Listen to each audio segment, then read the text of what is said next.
All right. Going to call this March 21st, 2023 Board Policy Meeting to order. Do attendance, Dr. Russell. Here. Mr. Keenan. Here. Ms. Evans-Brockett. Here. Ms. White. Here. Mr. Marsh. Here. Mr. Clellan. Here. Mr. Liggett.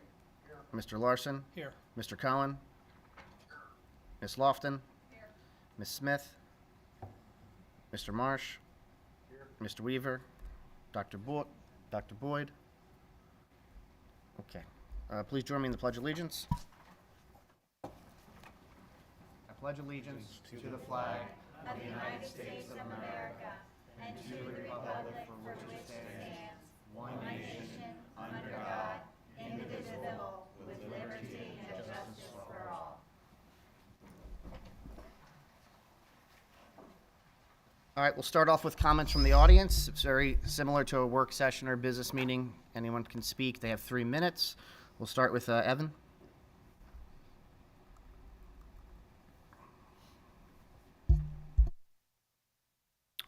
Hello, I'm Evan Kenny, Skippack Town District. I'm a junior here at the high school. I'd like to speak on the book policy tonight. First, I'd like to note that numerous people at the previous board meeting noted the risk of young children reading these books, but the policy we're talking about is involved with books located in the high school, which means that no children younger than 9th grade will be reading them. So it's not really a concern for elementary schoolers or middle schoolers, I believe. And then I would also like to note that there are numerous books containing sexual scenes within the library, such as It, which has a pretty infamous sex scene within it, and students have been reading that for decades. So are we going to simply erase all of these books, remove them all from the library, or just certain ones challenged? Because there are numerous books, because it's just a thing within high school, frankly. Sex is just important. You see it in life, it's just there. A lot of the books challenged, such as All Boys Aren't Blue or Funhouse, they're nonfiction autobiographies, which means they actually happened to the author, and a lot of times it happened as when they were in their youth, which means it could be happening to our very students, and they could go through these experiences. And I like to see these books as resources that could help our students as they go through these times, rather than them looking online on the internet for actual solutions, which might lead them to actual pornography, rather than the resources that our administration has provided for them and trust to be educational. Not all students are forced to read these books. They're not really out in the open. They're available for those who look for it, but nobody's forcing students to read these. So just like parents were able to choose if they wanted their children to wear a mask or not, I believe that while parents have the right to choose if they do not want these children their children to read these books, to say that all children can't read these books, all students can't read these books, would be damaging to the school district in general. Thank you. Thank you very much. Justin Glennon.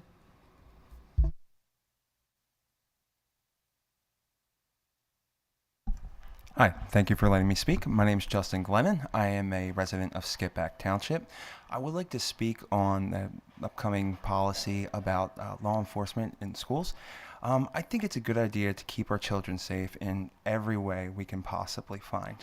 One of the things that I would suggest is that as a community, we need to make sure that we are involving all of the types of students from an aspect of special needs, those who are at risk, and those who may be at risk for causing, let's say, fight or flight situations for an officer. And I feel that while they could be their friend, their confidant, their buddy, to be able to help them get through these issues at school, I feel like they would need the proper training to really handle a fight or flight situation that is not nonviolent, that may be from someone's condition. And we've seen out in the public where we've had officers who don't have the training, that have had some bad incidents with those with, let's say, autism or any other people who have special needs. And I think we should really consider, considerable training, maybe not too much, a couple days, maybe 3 days, to be able to have that kind of psychological training to really understand where those children are coming from, where the parents are coming from, and how they've been raised and how they will be raised in the future. And being raised is also by the community, which is the school district. So really considering the safety of the children is considering the competence and the training of those who are going to help the children in our community. Thank you. I hope that you consider this and make this to the forefront of your mind. Thank you. Thank you very much. Would anyone else like to make a public comment? Okay. Policy review. 2.01 section. Mr. Weaver. Thank you, Mr. Saylor. If it pleases the chair and the policy committee, I'd like to move this as a group in whole. Essentially, we have reviewed all of these policies. We are not recommending any changes. There are no PNN policies supporting or changing any of these items. We have double-checked these to local school districts, our typical group of school districts that we review. So 619, 625, 716, and 810.2. We would recommend to move forward with no changes. And 818, which is contracted services, the only change we'd like to add, no content change, but we'd like to add some additional subtitles for clarification purposes, if that's okay. Any discussions? All right, we'll move that along. Thank you. Section 3, 3.01 PSA. We'll start with home education. Is Mrs. Folks going to? No. It is actually Mrs. Smith's section, and unfortunately, Mrs. Smith is out ill today, so she's not here this evening. Now, she just came into the Zoom room. I don't know, Mrs. Smith, if you're interested in speaking to these, or if you'd like me to do that. I can speak to them, Dr. Russell, thank you. Thank you. Okay.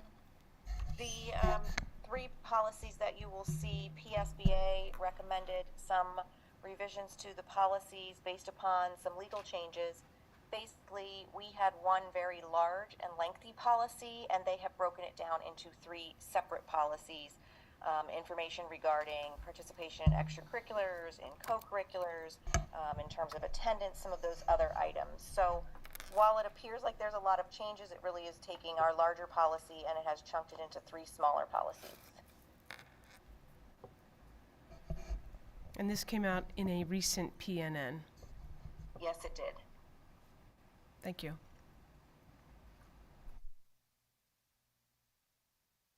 Any discussions on them?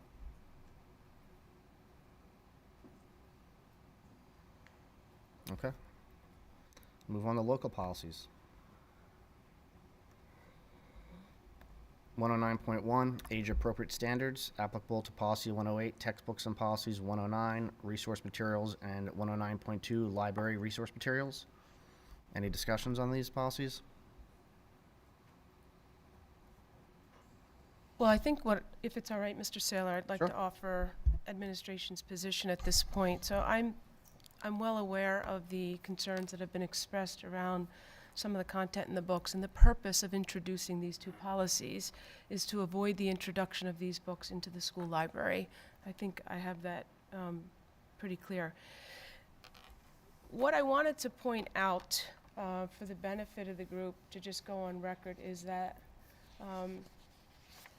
we have a policy 109, and Mrs. Smith and I have gone through policy 109.1 and 109.2 and attempted to pull the salient parts of those policies that we believe would be applicable and strengthen policy 109 for the committee to consider. They've been incorporated into the draft that you see below the agenda here. The other point that several points I'd like to actually call out for the record, is that we have a process. We not only have a policy, we have a process.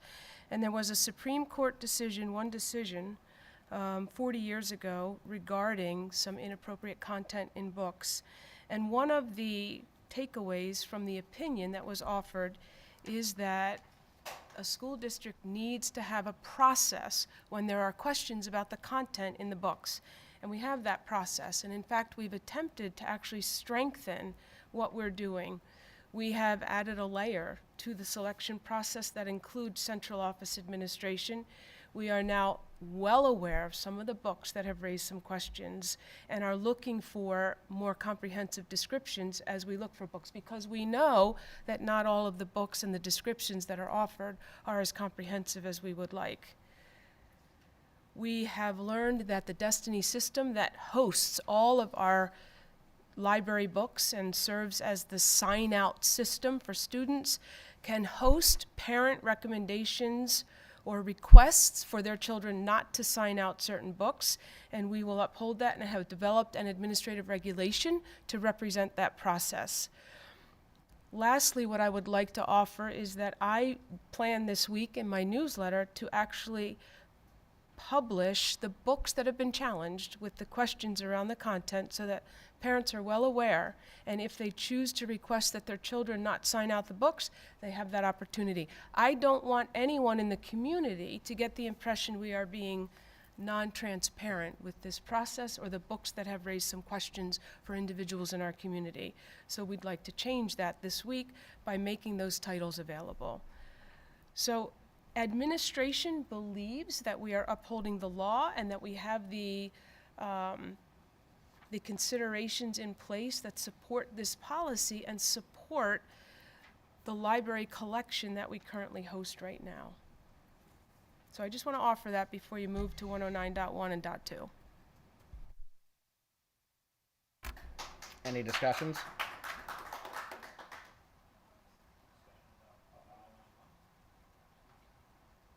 Yes. We're on 109, 101, 109.2. I have a question about the 109.1. Is there a reason that it is 109.1 and not 108.1, considering it deals with textbooks, where 109 is dealing with library materials and our policy 108 specifically deals with textbooks? It seems like it's at least to begin with, a misnumbering of where the policy is for our district. We could change it. So you agree with me then that it, okay, that's good. We can make it 108.1 and 109.1. Okay, excellent.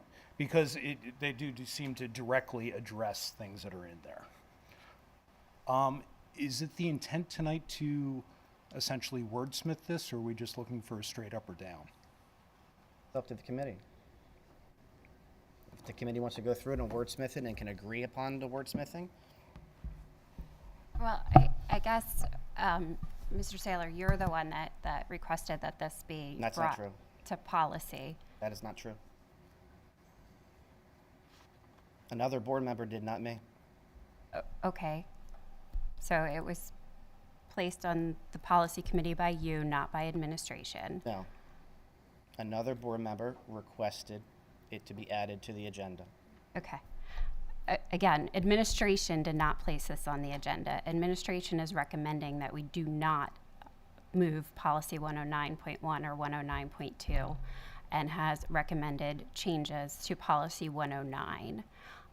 It sounds from what Dr. Russell has just shared that there are some good compromises in there in terms of making parents aware of what books are being questioned, so parents then can let the librarians know that they don't want their student to have access to that book while still giving other children access. So I'm hoping that we can come to a compromise. I was concerned at Monday's meeting that there didn't seem to be a willingness to compromise, that the only solution was to remove these books. And so I would like to hear from whomever it was that wanted this policy considered, because I think the majority of us on policy committee do not want this policy considered, if there is a willingness to compromise and take administration's suggestions. So the majority of parents do not want sexual content in the schools, and if we have to remove it, that's fine. Hold on one second. The, Hold on, Mr. Keenan.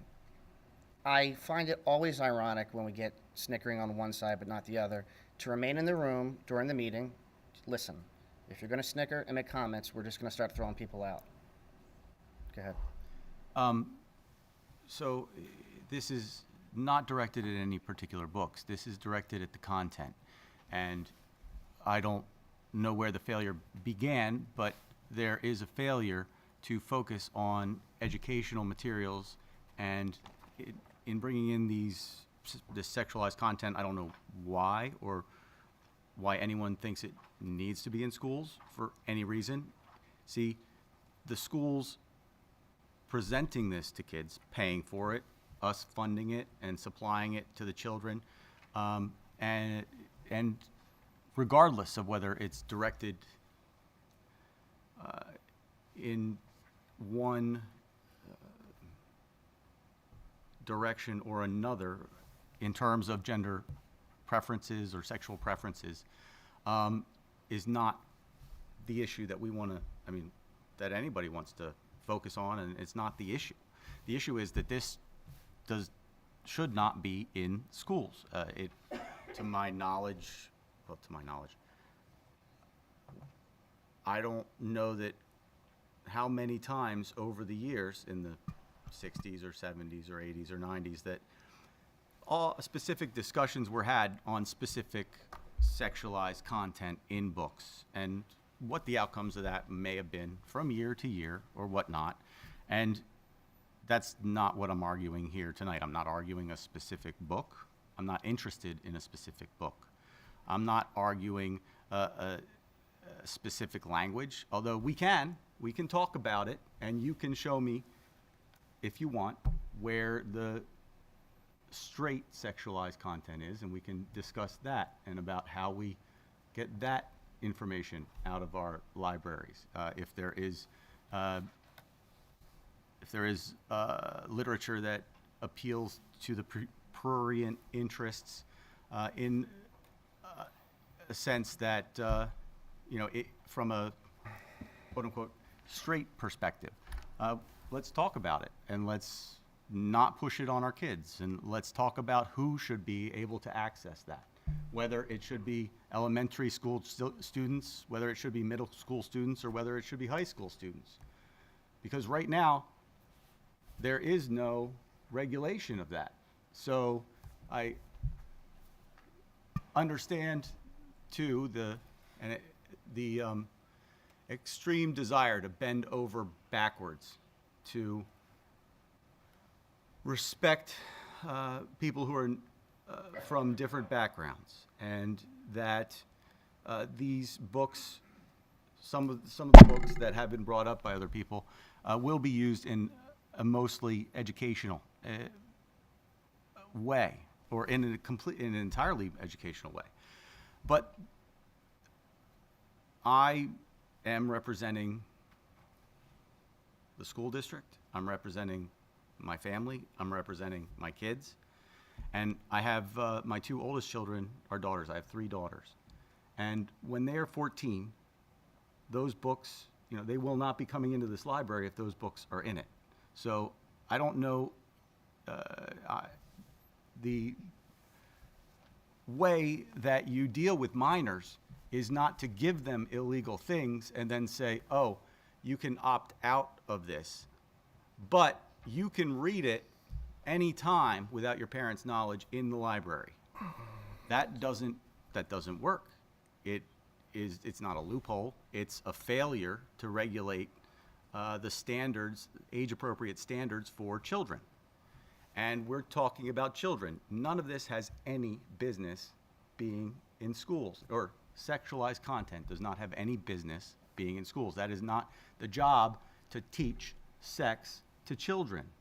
It is our job to teach math, science, history, and to provide a well-rounded education so that they can succeed in life, not so that they can go off and learn about various sexual, let's say, sexual situations that could be deleterious for these children. And by that, I just mean having a negative effect over time on them. behaviorally, mentally, and whatnot. And it's not the school's business. You want to push this on all kids and then say you can pull your kids back from it, but that's not our job. Our job is to provide a safe environment for everyone and for everyone's children. And you all can have these discussions. I'm sure you have. I mean, if you're so vocal about it with your children, with your neighbors, and about what is going on in society and what you think is best for children, what you think is best for your children. But we have to protect parents' rights to decide what their children are exposed to, how they're brought up, and the choices in their private life that they are entitled to make. And parents are entitled to make those choices for their children until they're 18. So I am for this policy. I am. I did not ask for it to be on the agenda for tonight, but I will talk about it and talk about it and talk about it. To me, it's just common sense, and it has nothing to do with any sexual preferences, and is not aimed at anything. Our superintendent said it was specifically designed or aimed at certain books, and that is the furthest thing from the truth. This is specifically aimed at and designed at protecting minors, protecting children from predators and sexualized content. And if you don't want to do that, well then, I want to hear about it. I want to hear that you want a 14-year-old boy or girl to be reading some of this literature, and I'd love it if you'd read it out loud, because it is gross and disgusting. And I want you to get up there and own it. Own what you're doing.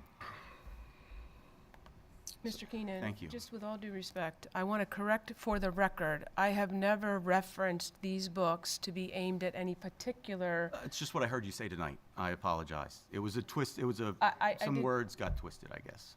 Okay, please know that I have never expressed that these are targeted towards any group of students.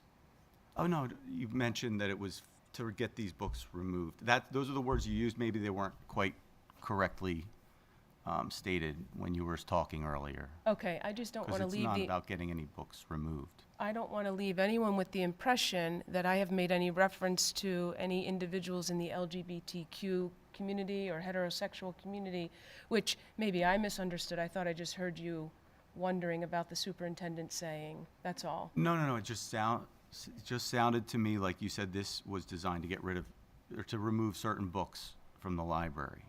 And the policy is just a policy that Okay. does what it says. It prevents sexualized content. Okay, That's all. I understand where you're coming I from. Yeah, wasn't- thank you. Yeah. I have Trying to clarify what I believe the policy is for. a quick question. Thank you. Can you scroll down? Hold on one second, Mr. Larson. That last paragraph, all the way down. That last paragraph, where'd that come from?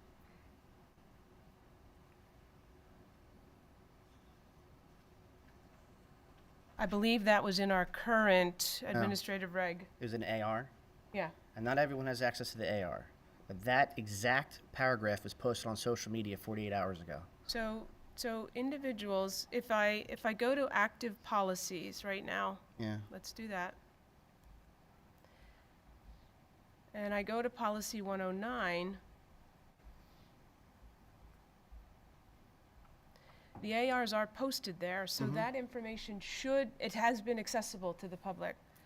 So if something was posted on social media, it's accessible by the public here. Yeah. Interesting. Okay. So I wanted to see if I could ask a couple questions and maybe make a couple comments, Dr. Russell. And, you know, kind of going back to, I think, the question I think Mrs. Evans-Brockett brought up in terms of, you know, do we want to look at this policy? Do we want to challenge it? A couple of points or questions I have. Number one, I guess the resounding question is, do we want to have sexually explicit materials in the school library? And I think the answer is there will be some level of content in the library, regardless of what we land on here. The question is there a challenge process in place?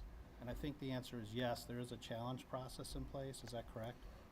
So if. That if is there- correct, yes. Okay, so if there's a challenge process in place, to me, just trying to be pragmatic, that means that we all agree that there's a limit or a demarcation line, if you will, in terms of what is acceptable content. I kind of wanted to just get clarification on, is that what, are we in agreement that there is a line you don't cross? I don't know what that line is. Or are we saying, are we advocating that we should have an opt-out process for parents, and that there are no lines, you can have any content in the high school library, and it'll be up to the parents to follow through this process. So I just would like to understand what all of committee believes in terms of, are we gonna have a challenge process? Is it meaningful? Is it looking to say that there are some lines you don't cross? Again, I don't know what that is. And it says that a review will be done that's transparent. I think that the process, I certainly am not questioning what the current process is, but I would advocate to supplement and say maybe the process should involve the community, right? There should be community members involved in the process that looks at what the content is that's being challenged, and then comes up with a recommendation on whether the material stays in the library or not. Insofar as we say that whether there is a challenge process or not, that there will be some materials in the libraries, if we land on that as an assumption, then there's a parental opt-out process possibly being discussed here. And I think, Dr. Russell, you mentioned that the Destiny system could potentially handle process. So questions I'd want to make sure that get answered, that parents would understand is, are we then categorizing books so that parents know what they're opting out? Are they able to opt out of a category of books for their students, their children? Or do they have to come in and opt out of a book every single time there's a new book that they don't agree with? Like, are we going to help them or help parents with some kind of categorization process? Is that part of this opt-out process? And again, I don't know what's right or what's wrong in terms of what that process should look like, but I'd want to make sure that that's really clear for parents, because if they hear that there's an opt-out and it's simple and they just say, okay, I don't want anything that's under age 18 for my freshman student, maybe by the time they're senior they change that, right? Are they able to do that, or are they going to say, you're going to have to come into the library and look at all the books and tell us which ones you don't want your students to look at? So I want to understand that process. I would imagine the community would want to understand the process. So really, I'm going down two paths here, and definitely I'm looking for my colleagues in committee to comment on the first one. Is there a line that we're saying that we're trying to establish that says there's certain levels of sexually explicit materials that we would not want in the library?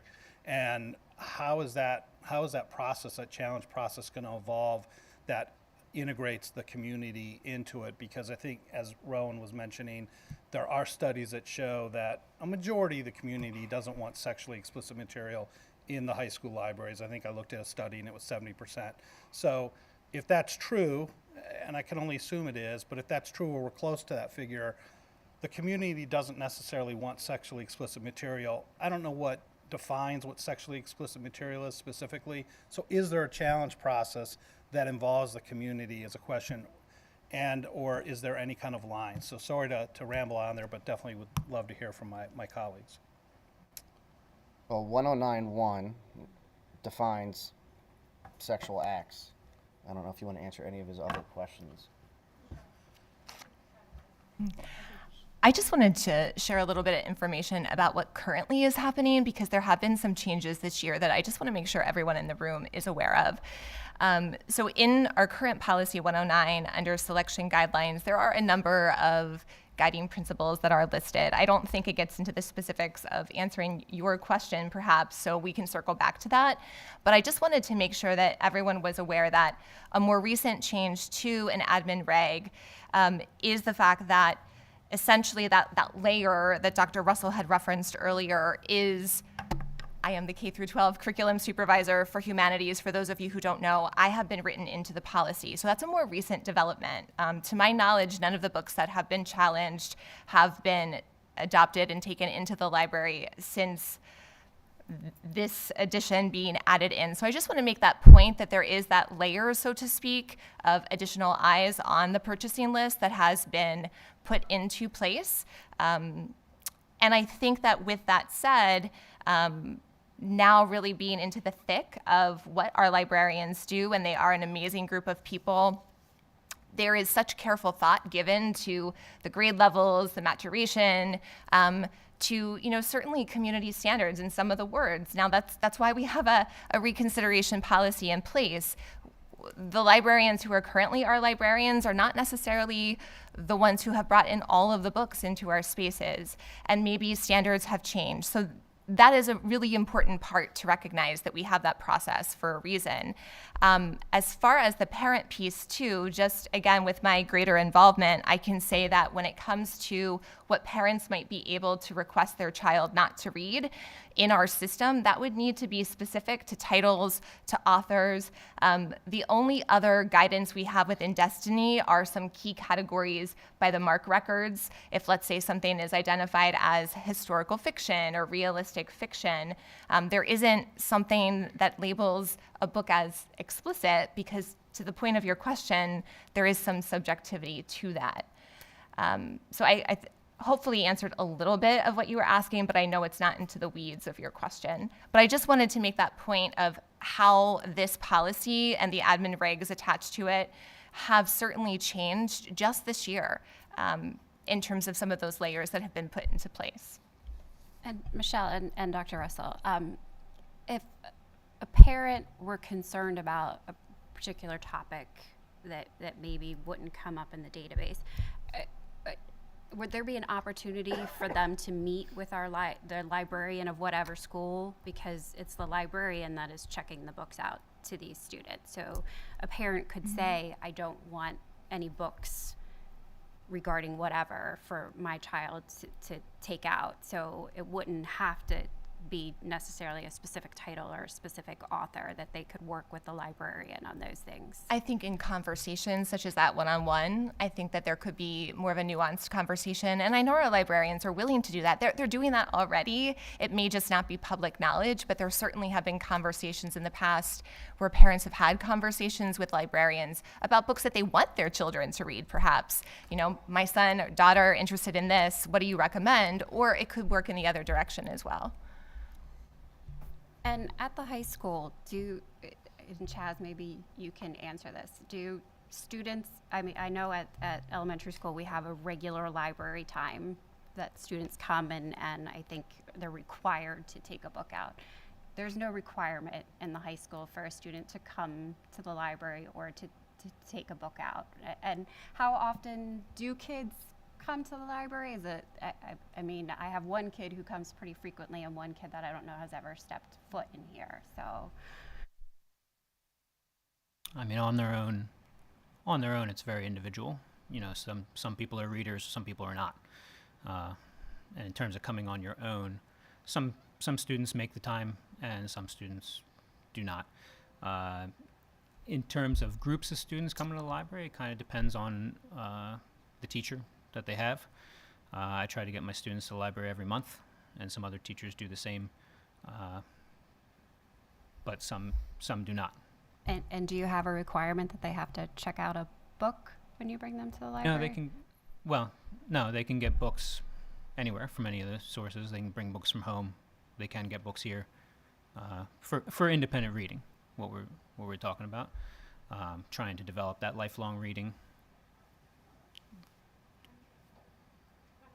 I guess while I'm talking, I'll say a few other things, just because there's a lot to unpack so far, and I guess I just want to get into that. If I can offer some perspective on students at the high school, I've been working with them for 25 years, and one thing for the most part, I think they don't like being called children. It's not a big deal. I don't expect to change anyone. Also, I don't expect to change anyone's opinion with my perspective. It's just something to consider. They're young adults here at the high school, and they're about to be adults. I've raised 2 boys my own who are now functioning adults. Yay. but there's a benefit. There's a benefit to books. I wish more students read books more regularly. The benefit to books is that the biggest benefit of books is that you can experience other aspects of life. You can experience any aspect of life without actually experiencing it, to live vicariously through a book in a safe space with safe people around you before you head off to college and you face real dangers in life. We've talked about this before, that I've seen students that read something in a book and it scares them or it challenges them, and they close the book and they stop reading it. And they have a moment where they can process how they feel about that. And they're in a safe space. And they've talked to me, and they've talked to their parents, they've talked to other teachers, they've talked to their friends to grow. And I know the discussion of sexual acts here in the policy, that citation seems to come from criminal code to define what sexual acts is. And there's, for all time, there's been sex in books. I think, like we heard tonight, sex is a natural part of life. And there are sad things that have happened to many people. And when people write a memoir of scary things that have happened to them, that's a tough thing to do. It's good for people of all age, well, not of all ages. It's good for young adults to read some of these things, to experience them in high school before they go out and maybe run into them in real life. And know what a healthy relationship is, because when you read a book that has an unhealthy relationship in it, it gives a student an opportunity to say, what if I ran into that? What if I ran into that situation? There's stories of abuse. There's stories of real sad things that have happened to people, and it gives a student an opportunity to pause and live vicariously through that book, to say, I don't know how I'd react to that, or to think about it and talk to people they trust before they get out there in the real world and experience that.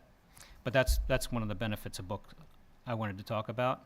I guess while I'm also talking, this is a place, the library is a place for extending your learning. It gives you an opportunity to independently grow, socially, emotionally, like our mission statement said, intellectually, socially, and emotionally, like our mission statement that was designed by the whole community says. And students should have that opportunity to be individuals, to grow how they want to grow and explore topics here that they want to explore. Some of the elements of 109.2, I guess to get specific, I do have specific questions about elements of 109.2, and we can talk about them, but some will be pretty nearly impossible to accomplish. I know we already talked about opting out of a certain category. If I say I don't want my kid to read any books with turtles in them, to use a ridiculous example, but now I don't know how we can go through 16,000 books and find out all the ones that have turtles in them if it's not part of the record. So how would you be able to prevent when a parent says, I don't want my kid reading about anything, if they're in 9th grade, about anything that's explicit oral sex? How would you prevent that if you can't figure out what the turtles are? Right, which is why I don't know that offering that option of categories, if it's not in the what is it, the description. Description system, yep. Yeah, I don't know how that would be accomplished. But, there's just always an opportunity to talk with the kids. I know when my kids have experienced challenging things in their life, I was able to talk to them and help them out. And it happened because challenging things happen. Sorry. One other thing, just because we talked about, where do we draw the line of what comes into our libraries, and I think it's so important to trust our librarians trust our staff, trust our community and the parents to add books to our library. And I think it's equally important to trust the students, these young adults, to close a book when something challenges them, and they don't want to read that book. So that's it for now. I'll ask a few more specific questions in a bit, but I've been talking a long time. Mr. Cohen? Yes, thank you. Down here. I think that there's obviously strong feelings on a lot of sides here. There's no question about that. We've also heard comments about surveys that are saying that most families do not want this content in our school libraries. We have to, with the feelings on both sides as they are, define what the content is that we're talking about. And I think these policies do make that definition. The second thing is, we can't just leave it up to the librarians, even though they're doing a tremendous job. We have to have something in writing that says this is the policy and these are the demarcation points that go along with it. The other point that I look at is, you're talking about parents opting out. If you're going to place this kind of content in the library, I would propose you turn it the other way and have those parents opt in that say, I do want my child to have sexual content, and put these in a controlled area where people can't get to them otherwise. Turn it in the other direction, because if in fact the majority of people are looking not to have this, and you're going to go ahead and do it anyhow, let it be up to those parents that says, sure, put that content in front of my children. Thank you. So I have a question, because I always get flummoxed when we talk about how this policy means we don't trust somebody. Does every kid take shop in this school? No. They don't have to take shop, but we have shop. And they have to wear goggles when they enter the shop room, right? Yes, so Wha- yep, all of us do, Why? for safety. For safety? But it's a policy that they have to wear it, right? Somebody wrote that down. Yeah, It doesn't mean we don't trust the teachers, but there's a policy that says when you're in that shop room, you have to wear eye goggles. well, yeah, I guess in that scenario, it's how much we trust the eye goggles, but, right? And So- some of the machines actually have hand guards on them as well, so your hand can't get. And automatic stops. Yeah, and automatic stops, right? That doesn't mean we don't trust the student. That doesn't mean we don't trust the shopkeeper. It just means that over time, policies get wordier and they make it more applicable to have an environment you would want in school. That is no, because there have been challenges through this process, and the committee of teachers and administrators have read the books that have been challenged, and they have decided that they still have educational merit to stay in the library. And now you are saying you don't trust the decision they came to. That's where we're saying that you're saying you don't trust teachers and administrators. Well, I was just talking about why policies developed. But we're talking about you don't trust teachers and administrators, and that's what we're referring to. There is a process in place I for don't trust them. challenges to happen. Why You're would still trying anyone- to remove the books that have been challenged and have survived those challenges because the teachers have said that they have educational merit to stay in the schools. So yes, to me, that is you saying you don't trust our staff. Well, that would be your opinion. I trust the staff a lot. I believe that we need a stronger policy to ensure that in the future, books like those types of books that have that type of content, whether it's in elementary school or middle school or high school, don't make it into the library. There have been challenges that. But the I'm teachers sorry. are saying that they are valuable to be in the library. Not all so- of them. They just removed a book from the middle school. They've removed 2 books from the high school. They've also kept multiple books. And frankly, at this point, because you can't keep a secret, why would any parent want to put out a 109 request when the committee doesn't keep that information private and it gets sent to a board member who announces that, hey, the committee's decided to keep the books before the parent that filled out the request even gets that information? See, when things like that happen, that's what we call distrust in the system. And that's why we need stronger policies to create that trust. Because when parents, please don't interrupt me, because when parents fill out these request forms and then those answers get made public to board members before the parents even find out, that makes parents question, is the committee even looking at it in an honest perspective? I did not like Fun Home, so I challenged Fun Home. I don't think a book, whether it's 300 pages of great information, if it has one page of what I would consider to be extreme sexual content, should not be available in a education center. This is a school. That's what this is to me, and that's why we have the policy. That's why I submitted the policy 109.1 and 109.2. In all respect to the revised policy of 109, it doesn't solve the problem of we don't necessarily know what's in our library or accessible, because we still allow books from Montgomery County that are not vetted by our librarians and are not, what would be the word I'm looking for? What's the right vernacular? Don't meet the moral compass of what we're looking for. That's why those books get quickly removed from the audio section, because they don't really belong in our library to begin with, okay? And secondarily, the policies that were submitted 2 Mondays ago at the work session give specific language of what would or would not be accessible in elementary school, middle school, and high school. If you want to sit here and wordsmith that carrier pigeon up, I would love to do that, but it doesn't seem like we want to do that. I would agree with you, Ms. Evans-Brockett. We should dissect what we think is good for elementary school, middle school, and then maybe various age groups in high school. There's a big differential between a 9th grader and a senior, or a 9th grader and a junior. And interestingly, the policy already talks about the maturity level of the appropriate material, but when there's a book in the middle school, the maturity level is huge. There's a huge difference between a 6th grader and an 8th grader. And those books are accessible to all students. There's not a separation that says this is only for 8th grade students, this is only for 6th grade students due to the maturity level. I would love to have something like that. And I would also love to have something like that in the high school, where you could say this is a more mature level content style book. But that's not what the updated policy 109 has. So with that, I would just continue with those policies that I put forth. She had her hand, Judy, Ms. Lofton first, and then Ms. White.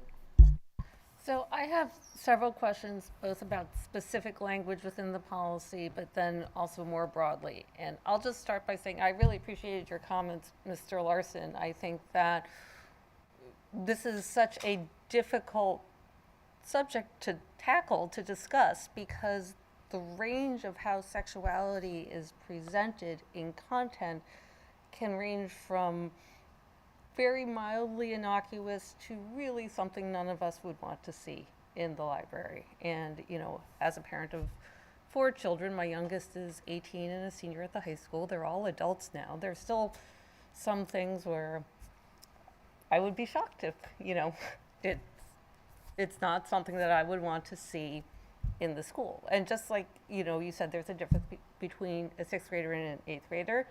There's a difference between a kindergartner and a 5th grader. And I do remember, for example, when my son was in elementary school and he was very into the Harry Potter books, and I think it was 3rd grade, and he wanted to read the 4th Harry Potter, and I had to send in a note. I think the general rule was that you could read the Harry Potter that matched your grade level. So as a 3rd grader, I had to send a note to say, yes, I want my child to be able to check out the 4th Harry Potter. So I think that there are some sort of, I guess, probably more informal processes in place where the librarians are looking at the maturity level of the students and trying to match the content to, in a way that makes it appropriate for the student. You know, and then also what's appropriate for each student is really going to vary based on that student's maturity level, as well as whether or not they have started to enter puberty. Once they get to middle school, students start going through puberty. They start having their own personal experiences that then they would want to see mirrored in some way in the books that they're reading. So, you know, literature is made to represent humanity and the human condition.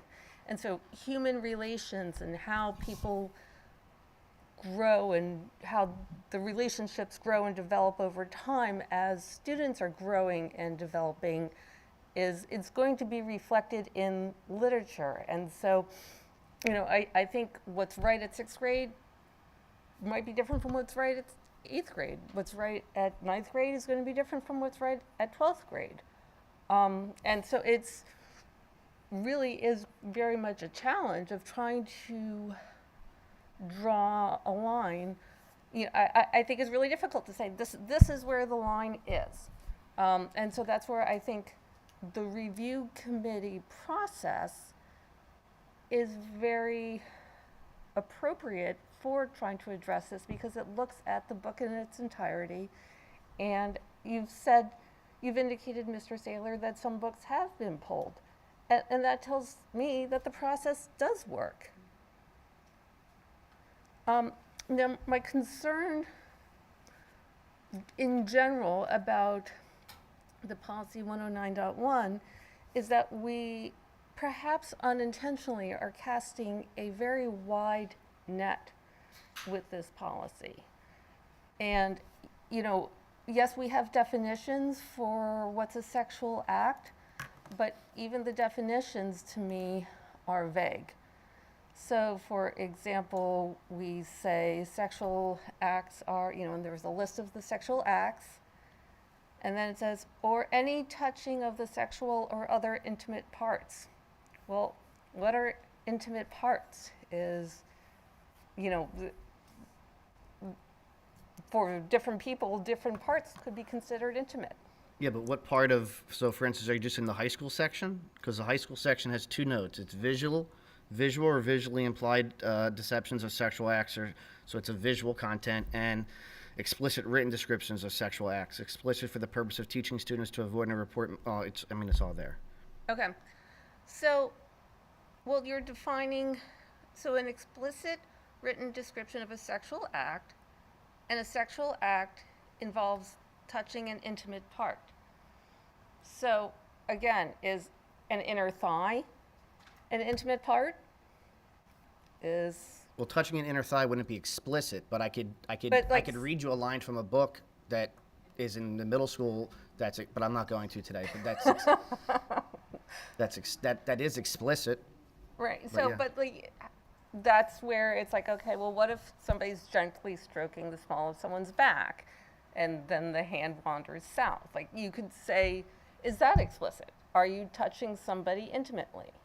Or, but yeah, but that's. Can we move on? But the point is that whether or not something is pushing it too far. No, you can't. Is Well, hold on. subjective. That's not subjective. You can't have sex by touching someone's thigh.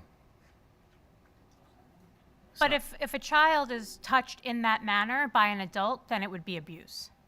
Well, there are books in this library that actually have that. Thank God. Oh, okay. Okay, You know but why? No. Let me explain to you why. Well, wait till she gets done.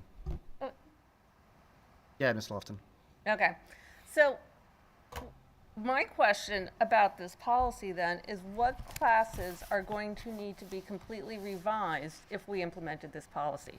So, for example, are we going to get rid of the forensics class?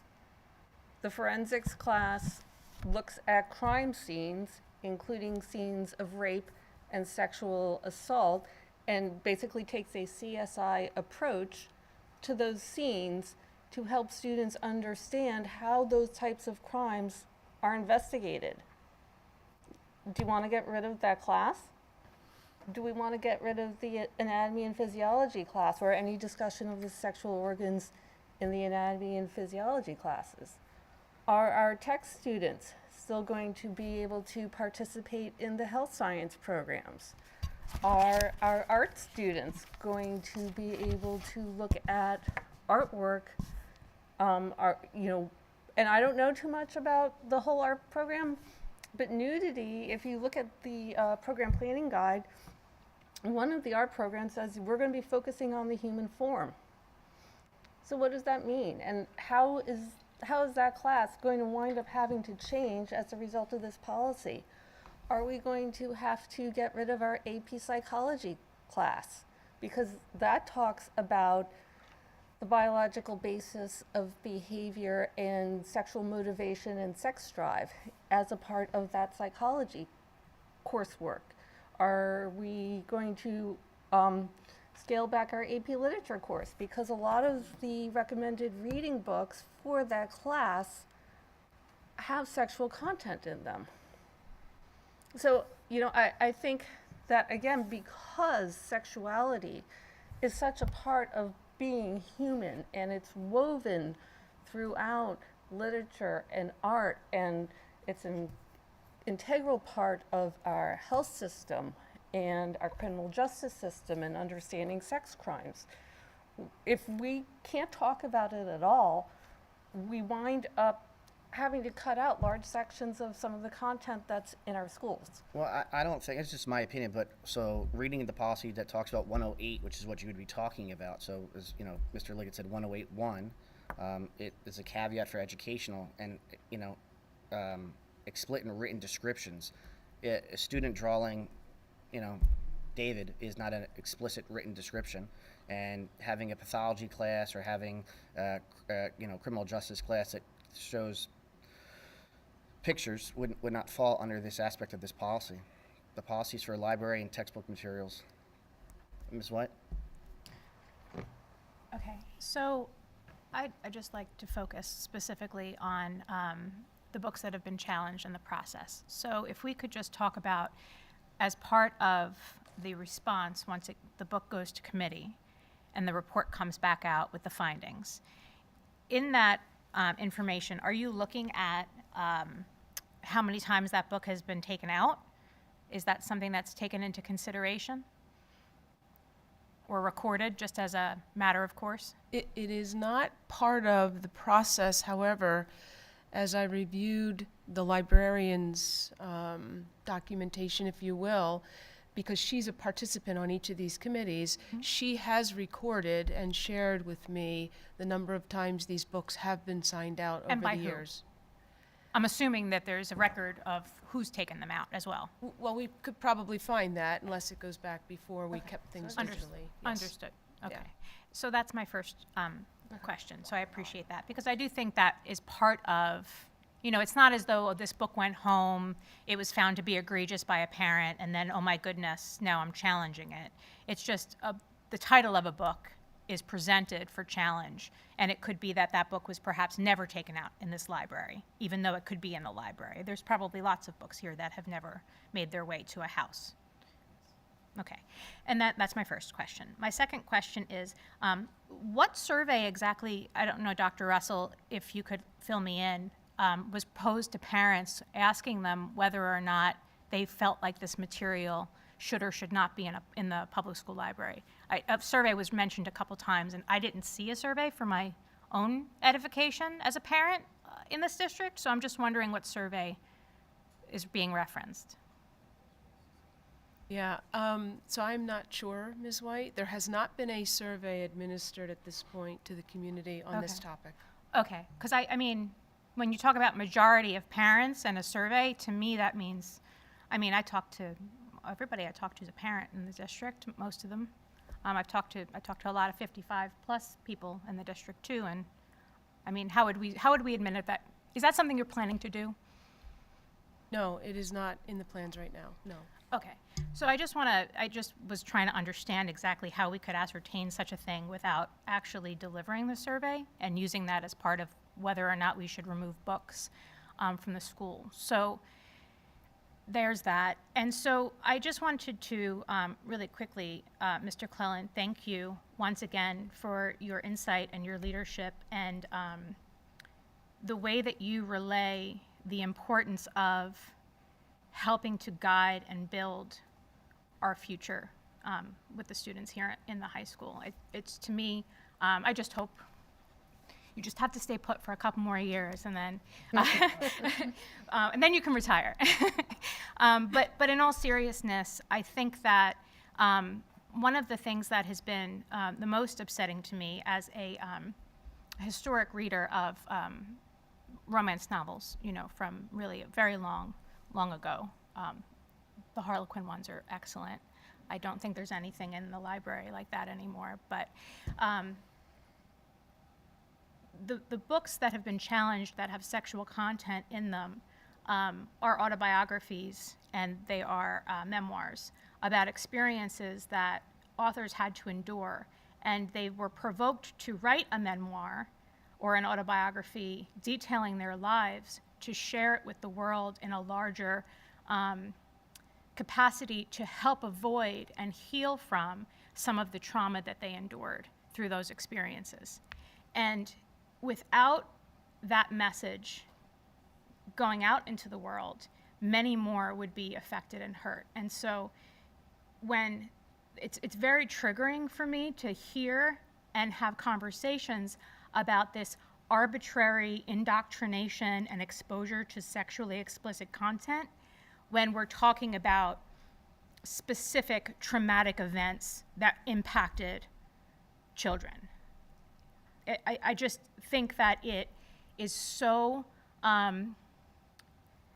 disrespectful and undermining to the experience of someone that has been affected by a sexual, physical, mental trauma, that there has to, when you look at the statistics, and you know, our district is lucky enough to work with the groups that come in to talk about kids in crisis and things like that at the middle school level.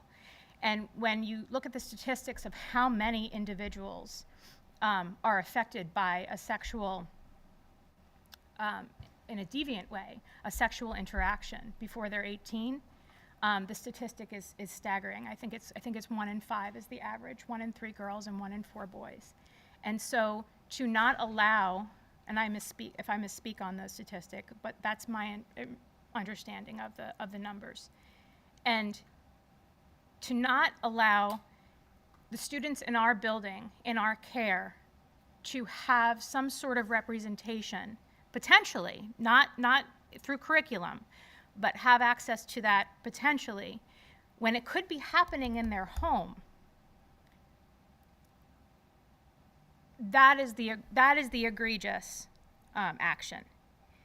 And it was only through my public school experience and exposure and education in sixth grade, not even at the high school where these books are housed, but in 6th grade, that I was able to put words to experiences that were happening in my own life, to my own self, and begin to understand what was and what was not appropriate. And so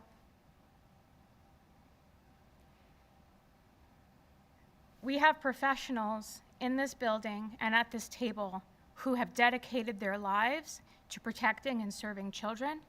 And the idea that it is even spoken or suggested that they are somehow pushing a narrative or pushing and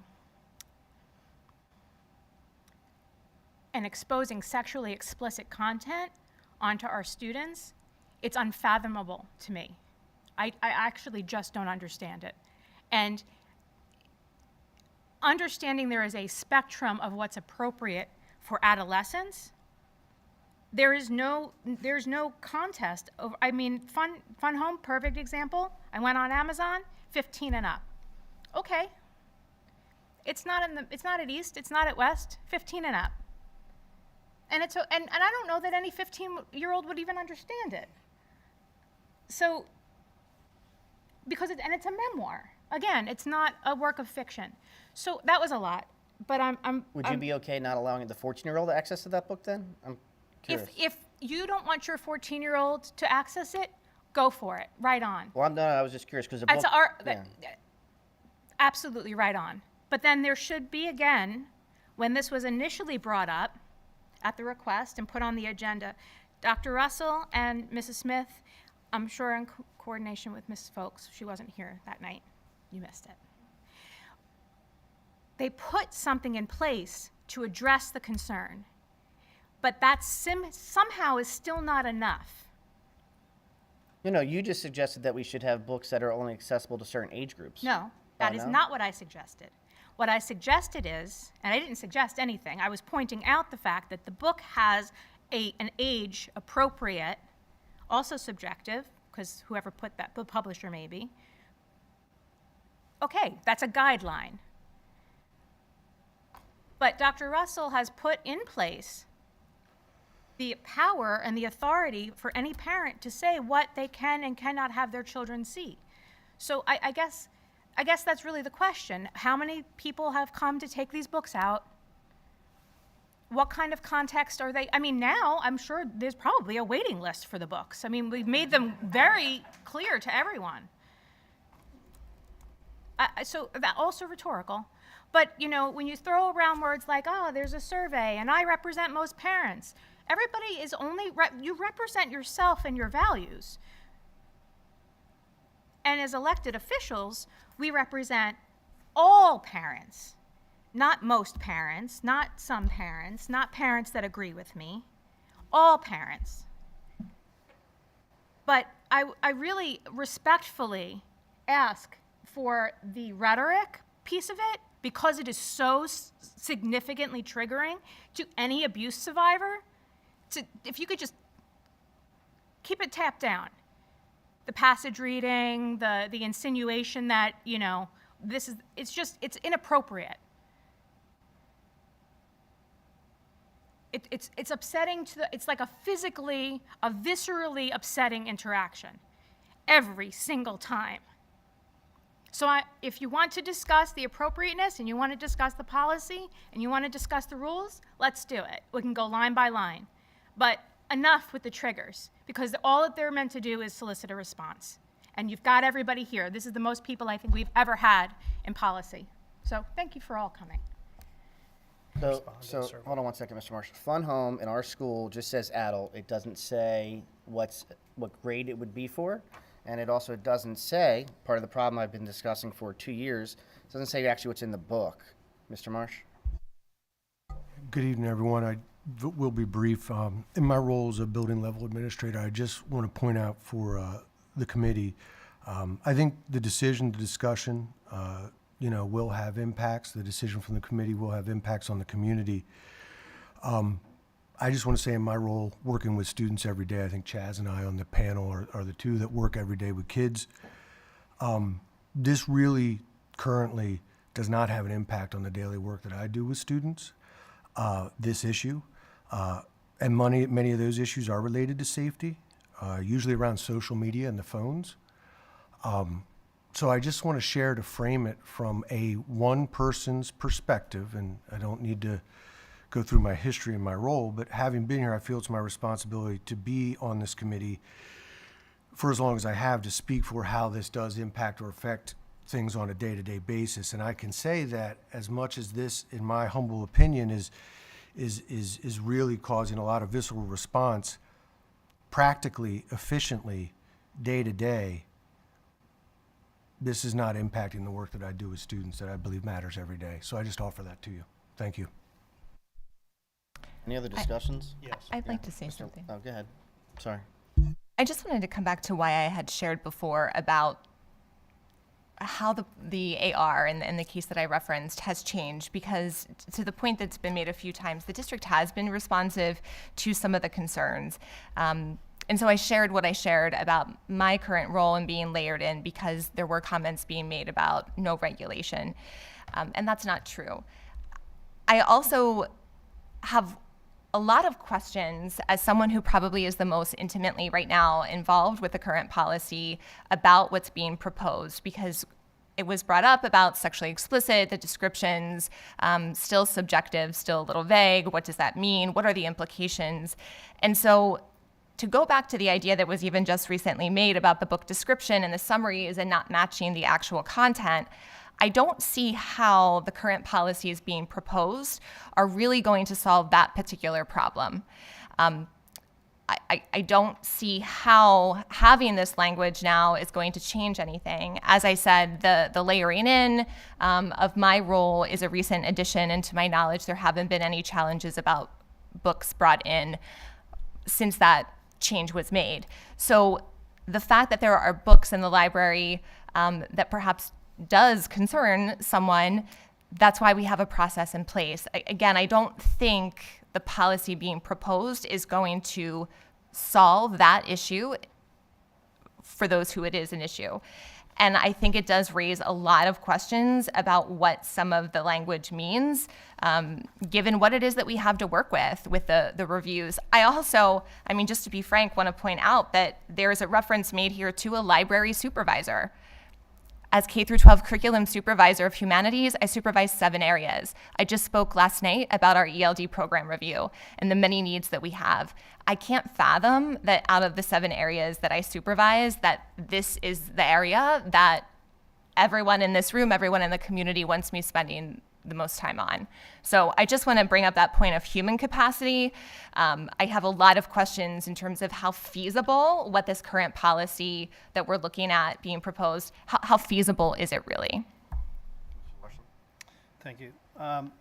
First, I wanted to address, Ms. White, your question about the survey that I think I referenced. And by the way, I appreciate all the comments from everybody. I was asking a couple of questions on, you know, what should we do in terms of challenging or evolving the process for challenging, and, you know, should we look at an opt-out process, et cetera. So appreciate all the dialogue on that. And Ms. White, I definitely didn't, insofar as it might not be practical to survey the community and the parents, and maybe it is or maybe it isn't. That's why I did some research and looked at the only study I could find, which was recent, October of 2022 from Rasmussen. Happy to provide you with the link on that. I'm not saying it's the definitive guide on all sentiments from all voters around the nation, but it is a study and it shows some data. And, you know, I like to look at that and say, if we don't have data for our community, can we look at something more broadly? And so that's why I brought that up. In that study, it did seem overwhelming that parents and voters would like to see limits to this type of content. That's all I stated, right? So in terms of, you know, looking at what parents want and looking at the data, you know, I'm not someone that would say, and I haven't come here and say personally, that I would let my child, my 12-year-old, look at certain content, or I would not. I don't want to approach it that way. I want to approach it pragmatically, that we are asking for parents' input. We are asking for the community. We are somehow getting that information from the community, and it cannot be one of us on the committee or a board member saying, I've asked around. That's not scientific. I don't think that's valuable to anybody. So, you know, absent being able to do that, then how do we move forward? I think that, you know, what Ms. Lofton, what you said, and Mrs. Evans-Brockett, I don't think we're really all that far off, even though we've, you know, there's been a very robust discussion. What I'm saying is that, is there a challenge process? Is it very clear? Is it transparent to the community? Should it evolve, right? Mrs. Folks even described the fact that it's now considering grade levels, maturation levels, right? So is there additional evolution that needs to occur there in terms of, like, you know, Mrs. Lofton, you even said that there's some definitions are vague, right? And that we really don't want to be vague. We've talked about subjectivity. If the challenge process involves subjectivity, or there's a spectrum of what is appropriate, to me that validates the need that we need to have some robustness and evolution in what the challenging process is. That's all I'm asking. Is there community input into that, or are the eyes wide open in the community of what that's going to look like? So that's the one side. And I think the other side is this kind of opt-out process. And we got some questions answered there that we thought that could be challenging, but maybe the process would be okay, that if there's notification of different kinds of books, community and parent members can opt their children out. That might be a process that's satisfactory to most people. And that's all I challenge, that we address that, right? That we ask the community, is that process going to be satisfactory to most people? I'm not telling you what I think about whether I would let my kids read content or not. I want to just get community input. The last thing I want to say is, there have been several points and points of discussion in recent meetings, as well as this one, about trusting librarians, trusting teachers, and you know, that's bothersome, right? Because I think when we start questioning people's ability to challenge the process itself and saying that we're not trusting librarians, then we're sort of alienating librarians. We're alienating the community, and we're alienating them against each other. And I don't think we should do that, right? I think that the librarians are obviously probably doing a great job, but if there's vagueness in the process, if there's vagueness in definitions, well, then it is subjective. And so by that very definition, I feel like we're validating the need to trust but verify the librarian process, right? This challenge process, we should use the concept of trust but verify, right? I think it's not that we don't trust our teachers, and we shouldn't misconstrue the statements made by community members, by anybody at board, either side, in terms of what we feel in terms of that trusting process. But I think we do trust librarians, and we do trust teachers implicitly and by default. So by default, we trust, right? And we respect them. But I think trust without questioning, right, is the cornerstone of abuse. And if we just allow blind trust, then we could create that kind of abuse. We could create corruption. We would never say that we would want a government entity to just be fully trusted, and we're going to walk away from that and never verify. So all I said when I personally bring that up, it is not a trust about our teachers and librarians. It could be the furthest thing from my mind, at least. I trust them, but I believe very much so in trust but verify as a concept. It's very important that we have a way that the policy evolves, the challenge process evolves, that it has some community oversight, parental oversight in it. And that's what I was asking for. Can we have parental or community oversight of what that process looks like? And that way, if I was a librarian, I would want that. I would welcome that you're saying there's a verification process to how my challenge process works. Because if I was a librarian, to know that I was acting in a manner that had no oversight, I'd feel like behind me people are always questioning whether there is corruption. And that's not what we want to, that's not where we want to be, in my opinion. So that's why I ask those questions, and I certainly don't want that, the way I put it, to be misconstrued. I don't know that I can speak for everybody in the community, but that's my position on it. And the last thing I want to say is, again, I'm not necessarily not for an opt-in process or opt-out process for the community, as long as it's well understood by the community. I thought Mr. Kenny, is it? When he made that comment about parent choice, just like we all wanted it for masking, we wanted parent choice for that. I'm there, right? I think parents need to be involved in this choice for sure. It's just we need our eyes wide open in terms of what that process looks like, both in the opt-in, opt-out process. How are they going to know what books to look at?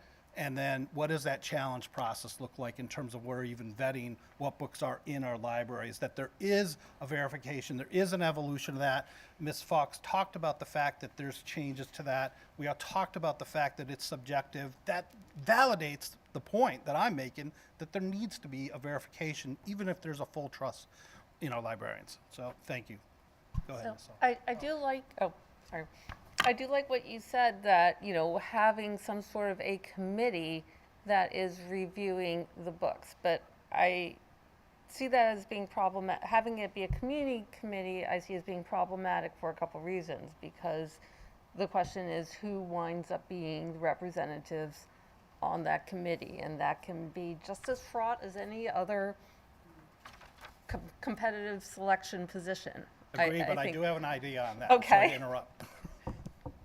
Well, We'll tell talk me your about idea. Well, okay, so the other part, the reason why I have a concern with that, and you know, what I always say is I have 4 children, and each one of them has really very different needs. I mean, each one of them, like, you try to parent the second one the way I parented the first one, and it didn't work. Like, they each really, and you know, and having 4 of them, I mean, each one is so very different, and each one was ready for different things at different times. And so, from my experience as a parent, seeing how different my 4 children are, it really gives me a lot of respect for the people who are working day in, day out with 5,000 children in the district, because they know a much wider range of needs and experiences and levels of maturity And I think the educators are the ones who are best positioned to actually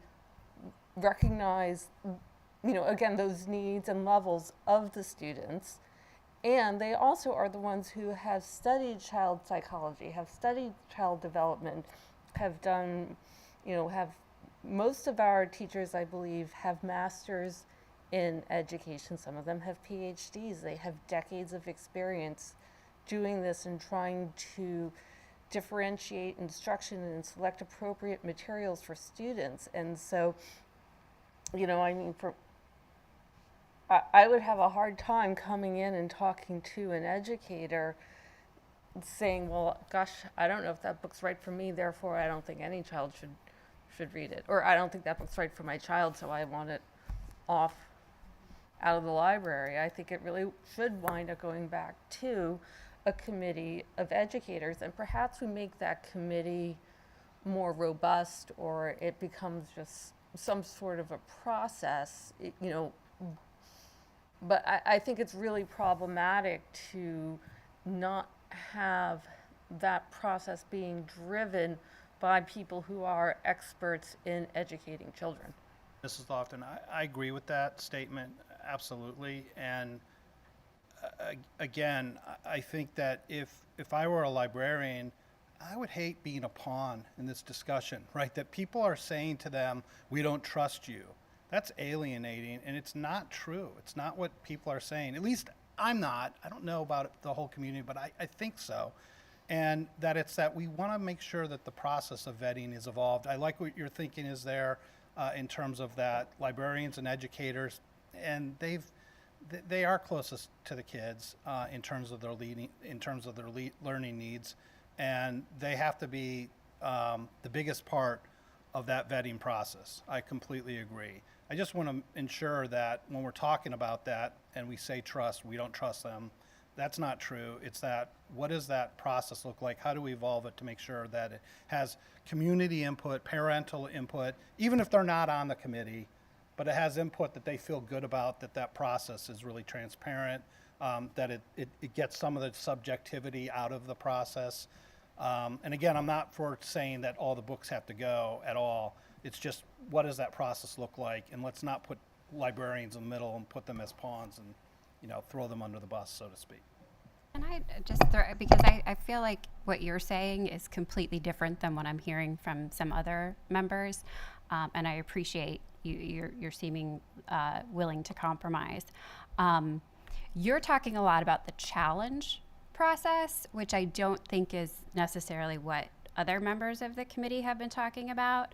And the challenge process was updated when we approved this policy in March last year. And I think perhaps we do need to do a better job of clarifying how that all works, because it's not just the librarian, and there are a number of different people on the committee, and the committees change. It's not the same people every single time. So I'm feeling like we're talking about two different things here. And that maybe some of what you're talking about with the challenge process was addressed recently,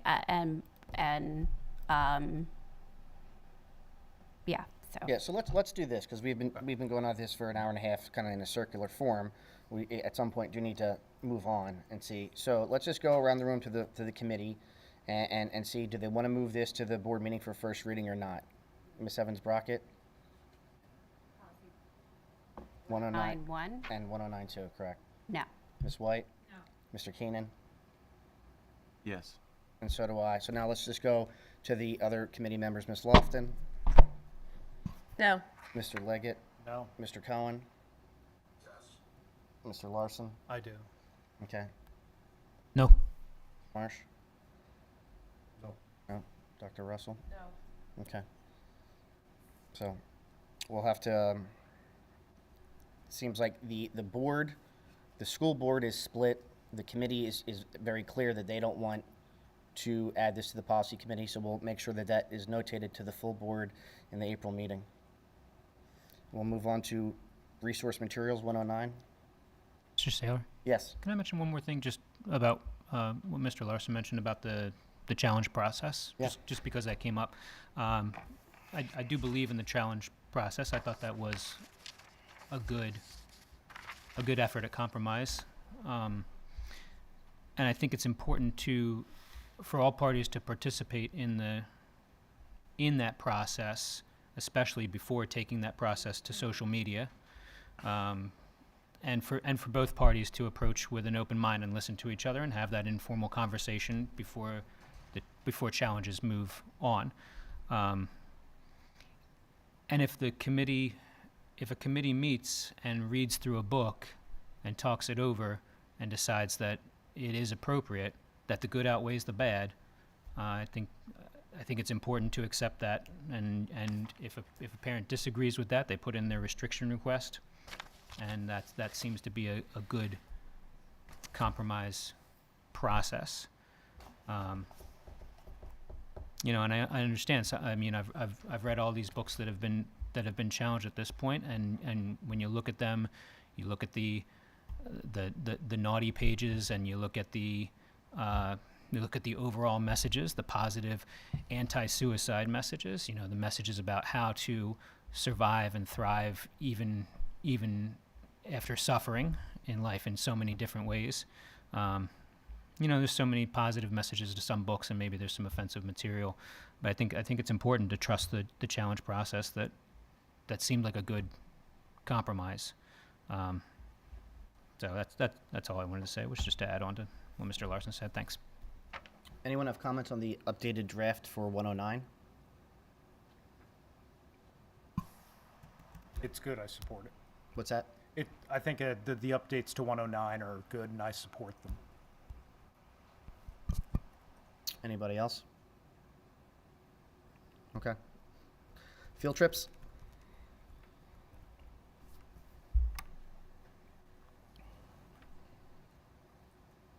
Is Ms. Smith still on the thing? Mrs. Smith, are you still on? Are you okay to speak to this? Yep, I'm here. Just I'm switching my papers out to shift gears. Thank you. What we did, we took on the conversation last month at policy committee. Have added the field trip permission slip as an admin reg, and we've tried to answer the questions. If you recall, our conversation was really around bringing clarity to the policy on what costs should the district incur versus what costs maybe should be passed on to students. So you'll see in the agenda that we have estimated the costs for you to cover all curricular aligned trips for students in K to 8. You can see that there. Obviously the 1920 year was much lower because most field trips occur in the spring, and that's when we had the school closures. And then we also gave you the total trips in the past years. Mr. Weaver and Mrs. Hurd assisted me in gathering this information so that you can see what that looked like for all K to 12.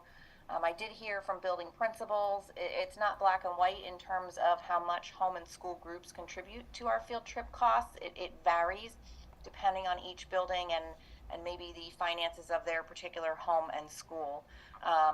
So, I think our question still goes back to what is it that we want as a district to cover, and how can we maybe more standardize the costs. I did answer in 2B there. It really, again, it varies. The east and west doing the exact same trip would vary slightly differently because of the location or the distance to the location. The size of the buildings are different. We really have worked, though, particularly at the middle school, to ensure a common fee, regardless if you are an east or a west student, and we could do the similar cost analysis for our elementary schools. They are pretty close, though, to begin with. So I don't know if this is helpful or if there's other questions or if the committee has thoughts on how we could move forward. I know we talked last time about making sure we cover all of elementary and middle, right? I think that was the discussion that I recall. For the curricular aligned, I believe, for the curricular aligned trips, yes.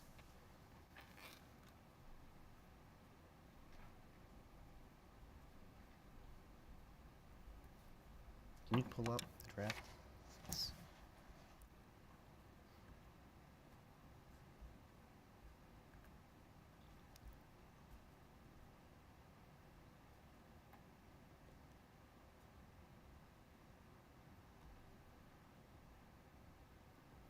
Anyone have any discussions or comments?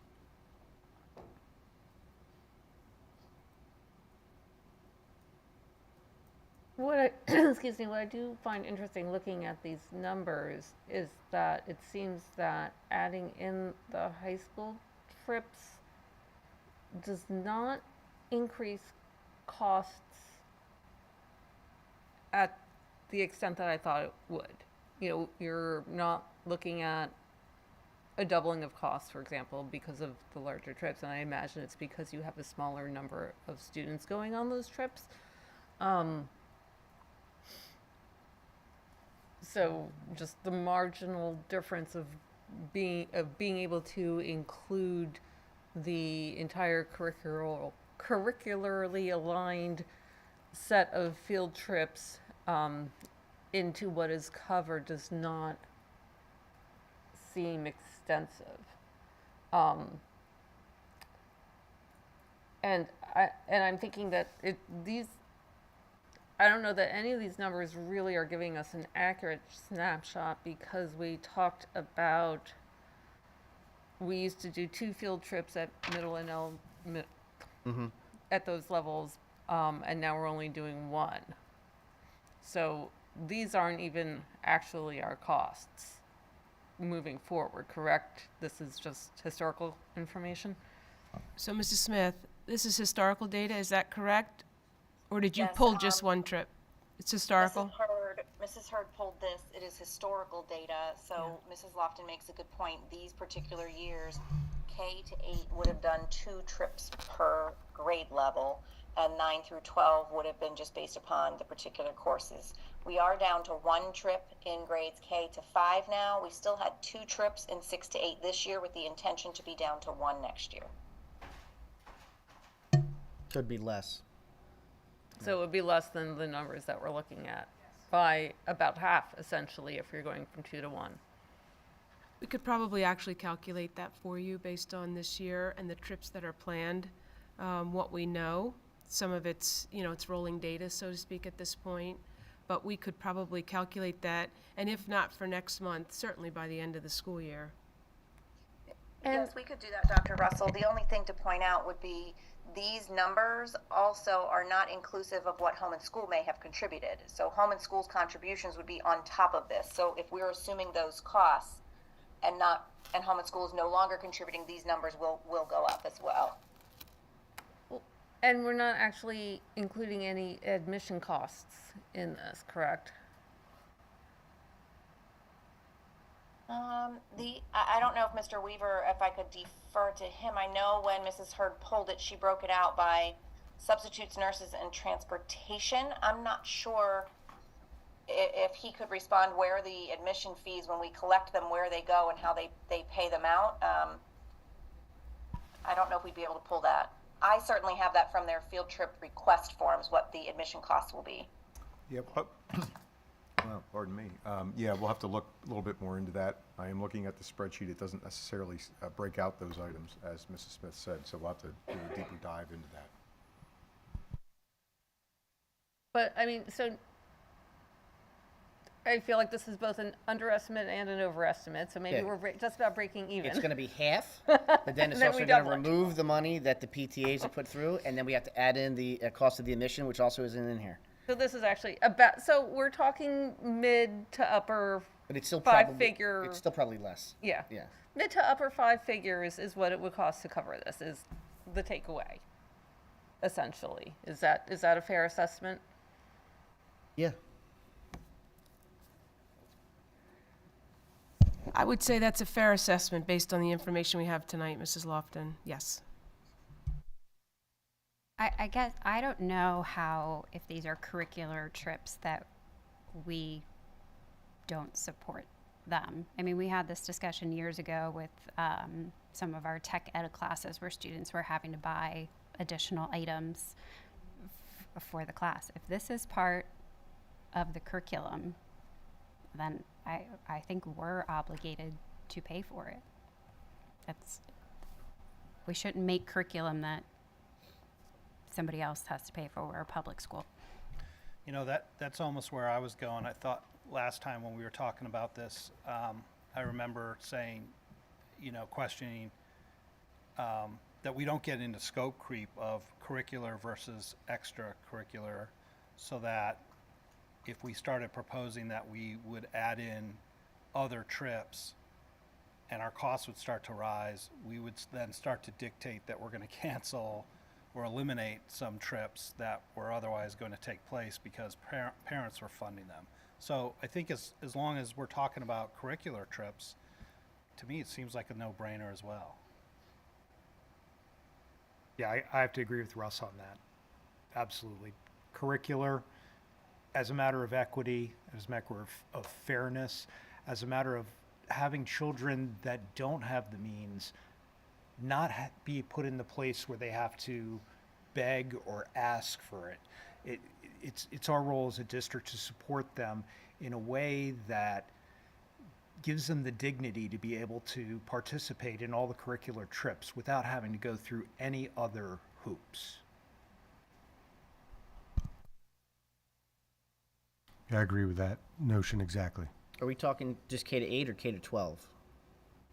If It that's doesn't part stop of the with curriculum in high Correct. school, then it Because you apply- have the African American study. There's 12 kids in the class, and so they have to pay to go to the art museum and to the African American Museum in Washington. Well, doesn't seem, if you're going to have the class and you're going to introduce the class, did we lose kids because maybe they couldn't afford to go to that? Did some parents say, I want you to do the class, but we can't afford the trip, so, yeah. And the problem is if they don't feel comfortable saying that they Correct. can't do that. I've been unemployed before. I know what that's like when you're trying to get through your day, you're trying to make your children comfortable and feel safe and protected, while in the back of your head you're saying, I have to worry about how I'm going to afford X, Y, and Z. If this is the one thing that we can do and take away that worry of the parent that's in that situation, I think it's incumbent on us to do that, regardless of the age, regardless of the class, regardless of the trip. So we're looking at half the 58, so 32 plus another 16, so maybe, Jim, like maybe 62 total, 62 to 75 total? K-12?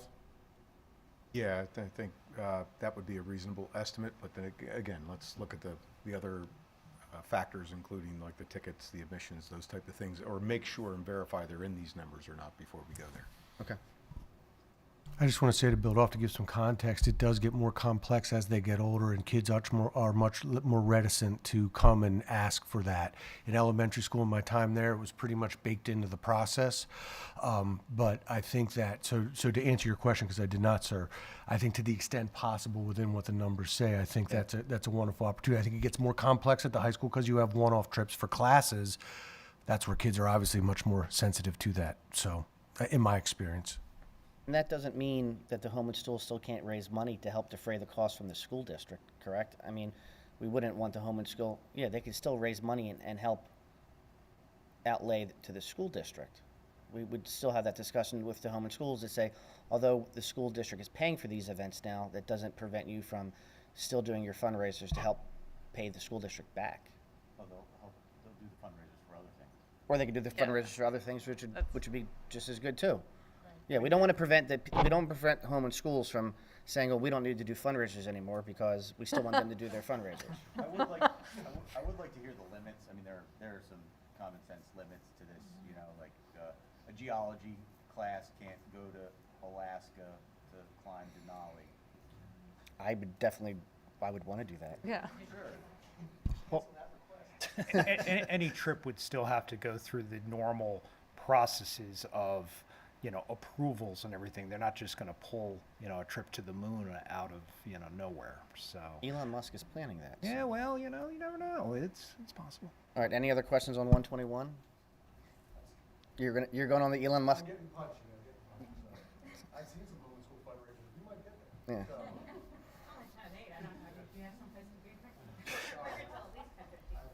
School wellness. Okay, I'm going to take this for Dr. Boyd. There Oh, were. I apologize. Jay, you had your hand up. Oh, I'm sorry. Yeah, I don't know if it's been given tonight or not, but the last time that we spoke about this, for the specialty classes within the high school, I raised the question of how much money we were using for those trips.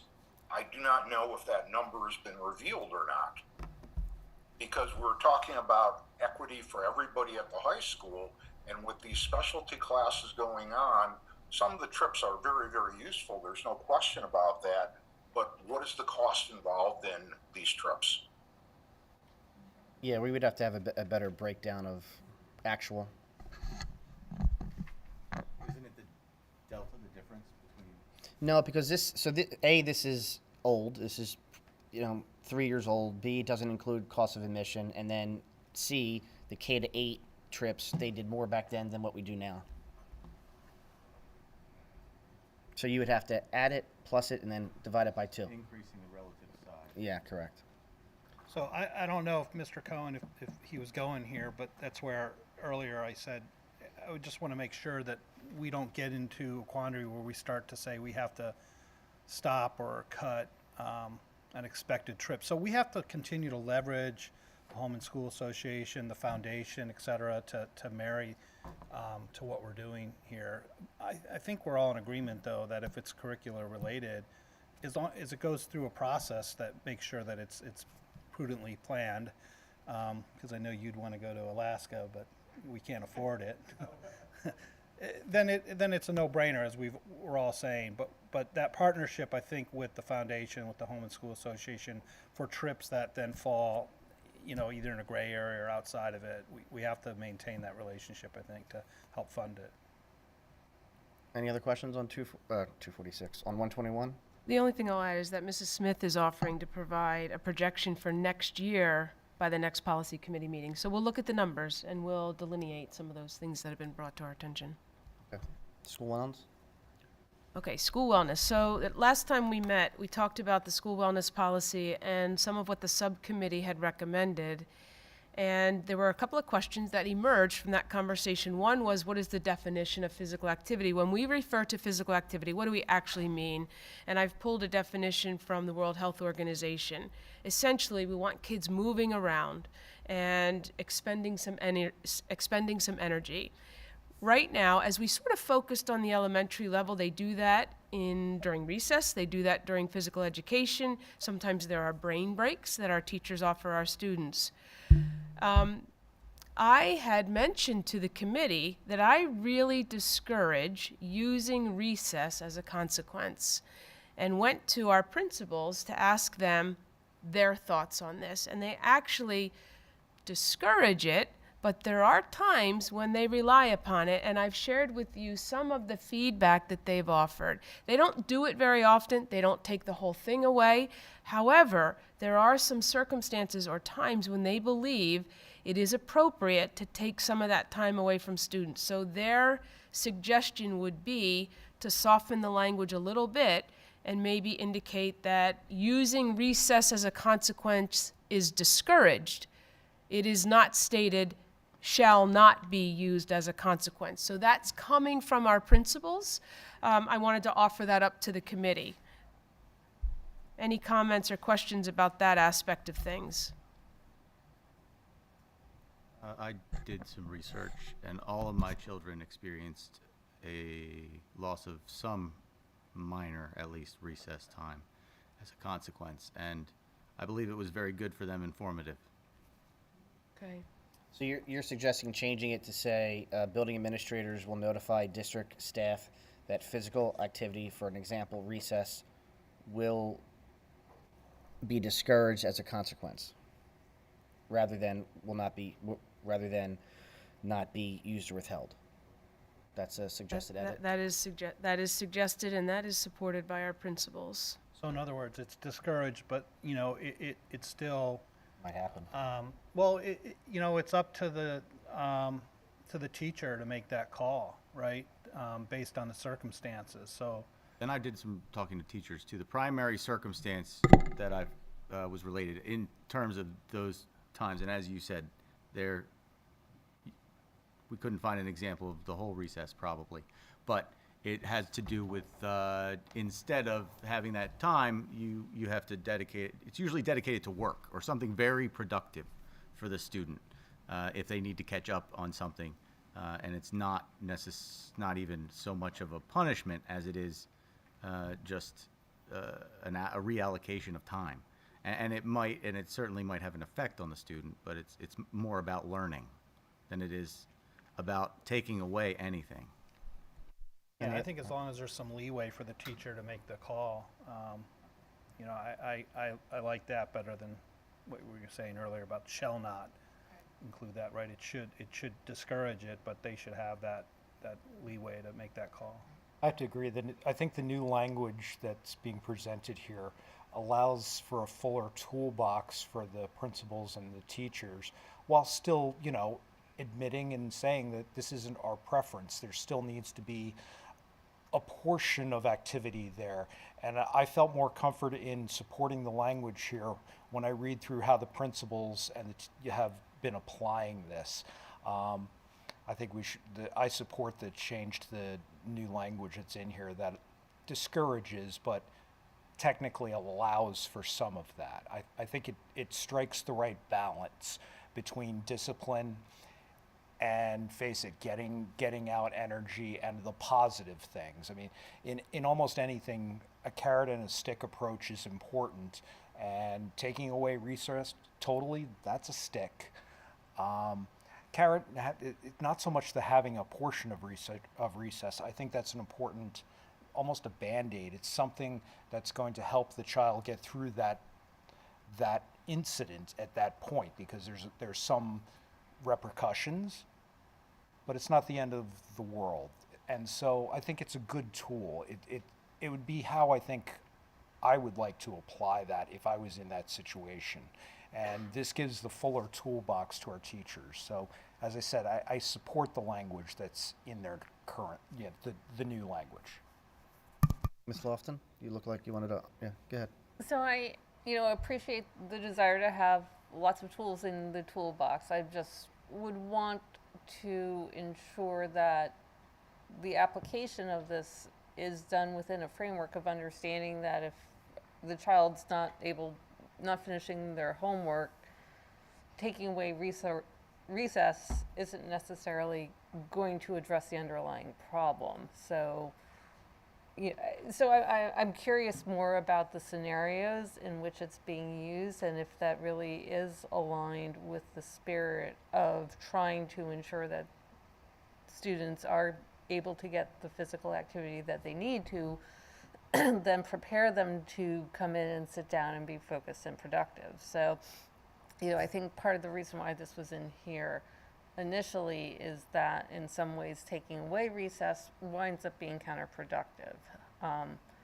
So, yes, I'm absolutely hearing that it's happening, but do we actually, I want to know a little bit more about why we think, if it's discouraged, in what types of situations would it be appropriate?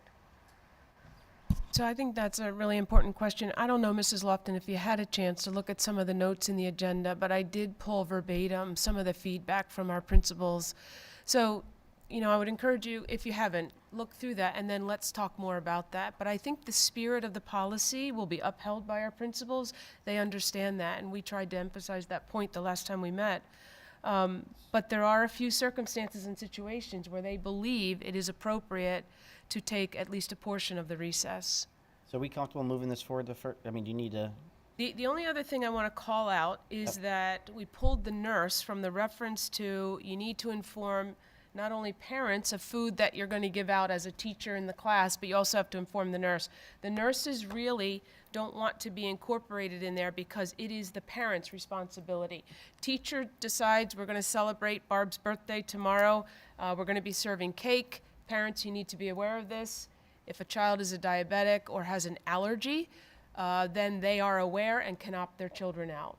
So we did pull that nurse out of that allergy management statement. Yep. Are you suggesting that your birthday then be a district-wide holiday? Definitely, especially the next one. Wait, is tomorrow your birthday? Nope. Are you not telling Thank us? you for asking. Wait, Laura, is her birthday tomorrow? Oh. Usually I pick on my youngest son, but I didn't do that tonight. I Get just her a used gift me. anyway. I was going to order donuts at the district office. Too. Dr. Russell? Can, one quick question, something I think we were talking about earlier today, and I apologize, sometimes I'm not sure if I'm looking at the most recent version. In the section on other school-based activities, I think it's page 5 and 6 of 9, there's a line crossed out that says the district shall provide appropriate training to all staff on the components of the school wellness policy. And I wasn't sure if that's still in there to. They took it out last time. Yeah, that was in there. That's active, but in the updated they had that crossed out. I know we talked about that at the last board meeting too. Not the last board meeting, the last policy meeting as well. That maybe that shouldn't be crossed out because maybe we should be providing the teachers with training about what the policy is. I think you might be right, and that's on me. That's my error. We missed that, and then we actually had a question about whether or not there was another statement to be stricken or not, and I believe it was this one. So that's my mistake. Well, if the committee agrees, we could certainly change that. I saw what you were talking about earlier. There was something in the, if somebody's giving nutrition education, there's something about them being trained in nutrition education. I think that is still in here, but the one about training staff, I mean, it seems like we should make sure we communicate the expectations so that people can meet them. Specifically like with recess and there was something else. I'll think Now of it. food, maybe. Oh yes, yeah, having food available in class and what that entails. Just make sure everybody's on the same page. If the committee is comfortable with that, I'm absolutely in favor of that. I appreciate you catching it. Okay. Mm-hmm.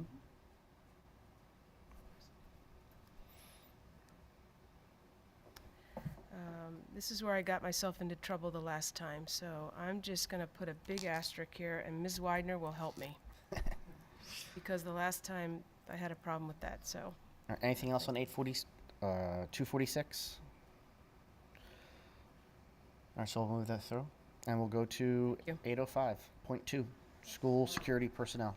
Okay, so I'm going to get us started. Mr. Miller is here this evening. So as we continue conversations about the idea of incorporating school police officers onto our security team, policy 805.2 would need to be updated. So just to get the conversation started and give you a sense of what that would sound like, we have drafted a version of this policy that addresses that aspect of how our team might change. So we've called out school police officers. We have not identified or called out school resource officers. Remember, there's a difference there. And where we needed to reference school police officers under guidelines, we've pulled that. PSBA gives you some choices to pick from. We had the policy in place, so we've made the revisions based on what we currently had in place and what we needed to actually incorporate should the district move in this direction. But this is how the policy would sound and what would be expected of those individuals were they to be employed in the roles. Dr. Russell, one question before we begin on this. In reading over these policies, it seems like if we were to incorporate them into our greater policies at this point, it just enables us to move forward in the future. Otherwise, they could just literally sit there if we didn't go the school police direction. I just wanted to make sure that my understanding of that is correct, because if it does, it definitely, it colors how we move on in this conversation here. That's not how I took it, because we specifically isolated SPOs, school police officers, rather than SROs. Well, SROs, I'm sorry. It's my understanding that we basically aren't qualified to have SROs anyhow because of our situation with the local police department. And the way that the policy is called out is it calls out for security officers and for police, which would be the two categories that we would have moving forward in either direction. Am I misunderstanding that? No, that is correct. And we had a policy, we have an active policy 805.2. It only references security. So we've incorporated just school police officer information at this point. So yes, you are correct. Yes, so that this is just enabling policy that whether we follow through or not doesn't Correct. really matter at this point. That's- But we would need it at some point if we were going to move forward with the school police. And therefore, this would be a great time to examine it. Thank you. But we wouldn't vote on it as a board until we made the decision one way or the other. Correct, because this doesn't make school police happen. This is just the enabling policy behind it. That's exactly So right. Yep. tonight, we are not deciding whether or not the district is bringing in police. That's correct. Correct. And it's really important to be overt about that, so I appreciate you doing that to bring clarity for anybody who might be watching the live stream. This is something you would need to have in place were that the path the district ends up going down. Correct. Yes. And if we don't do that tonight, and somehow we vote to have school police, we're going to have to backtrack and essentially bring these policies in at that point. Right. The point was really just to make sure that the committee and the board ultimately are aware this language is necessary if in the event it decides to employ school police officers. Really, just trying to be proactive and introduce everybody to the language, but you are correct. Yes. Thank you. Sorry for that.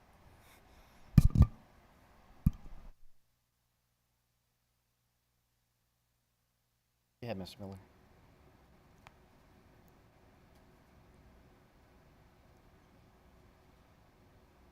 Or Dr. Russell. Really, we would entertain, Mr. Miller and I would entertain questions if you have them. Again, the language comes from PSBA. It's pulled right from there. It upholds the law when it comes to training, background checks, and any requirements based on licensing or coming before a judge, a court of law, et cetera. This is what it would sound like, as we've mentioned. Any questions on the, yep, Ms. White? So I think that the questions that I have are really around the vetting process. I guess the portions that talk about the hiring or the requirements, they seem very broad to me, which, I mean, some things are, I guess, sort of obvious. But I think that one of the things that I have had the most internal debate with myself, and I've mentioned it in a couple of different conversations with you, Dr. Russell, is the acknowledgement and the awareness around the implicit bias that these officers could potentially bring with themselves, rather, into the buildings. And understanding that we would obviously want to hire people with, a lens on working with children and all of those great things that we've talked about. I think that unless we include, as part of the requirement and policy, some level of implicit awareness, we're doing a disservice to our Black and brown families by not acknowledging the potential risk of putting the wrong person in place. Don't we already have that with policy 832? This particular policy is speaking directly to the requirements to hire individuals. So would you just want to but take the implicit bias definition to 832 and just add it to this one? I would like every individual that's hired for this role to take an implicit bias test and be eliminated if they don't pass. What if they get different results every time? Have you ever taken an implicit bias test, Mr. Keenan? Yeah, several times, and I get different results every time. Were you trying to trick the test? Nobody Can you turn on your microphone? I just want to thank you.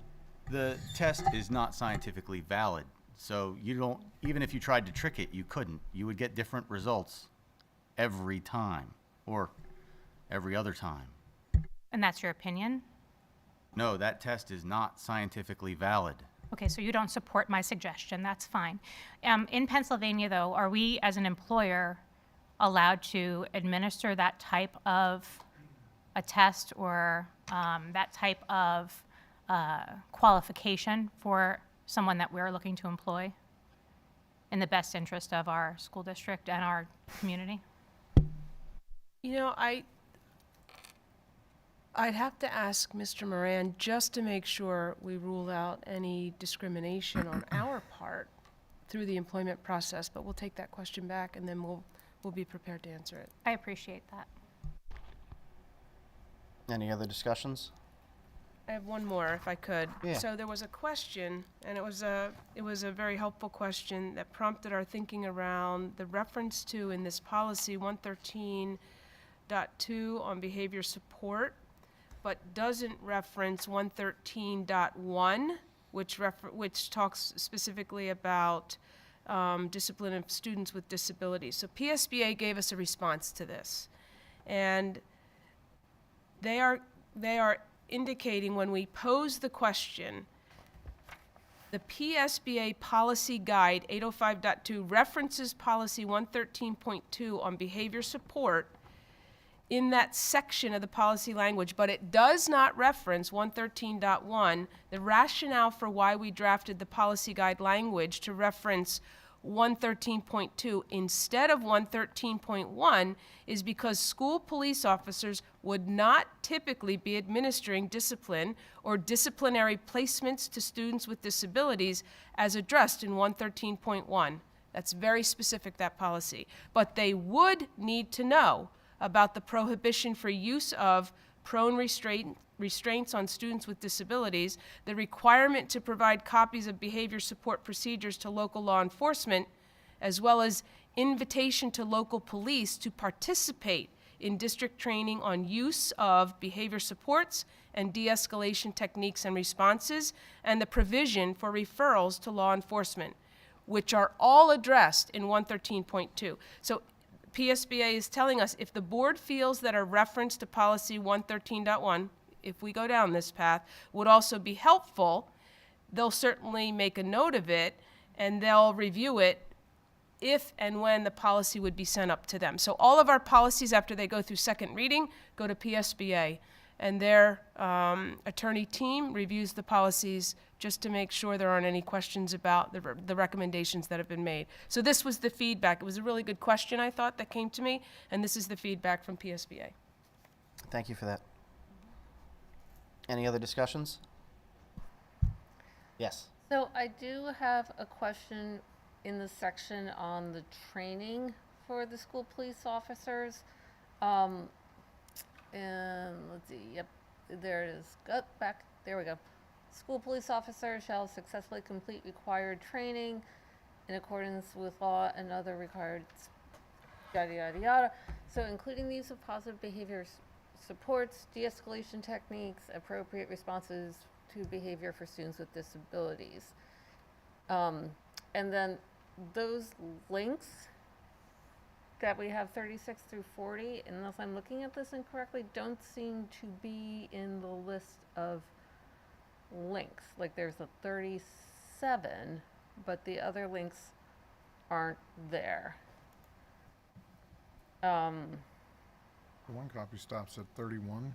Yeah, so I And I think all the believe the other one- policies aren't If you, accurately linked. if you click on the link, it pulls up the Act 14 from 49. Mrs. Lofton, you are correct.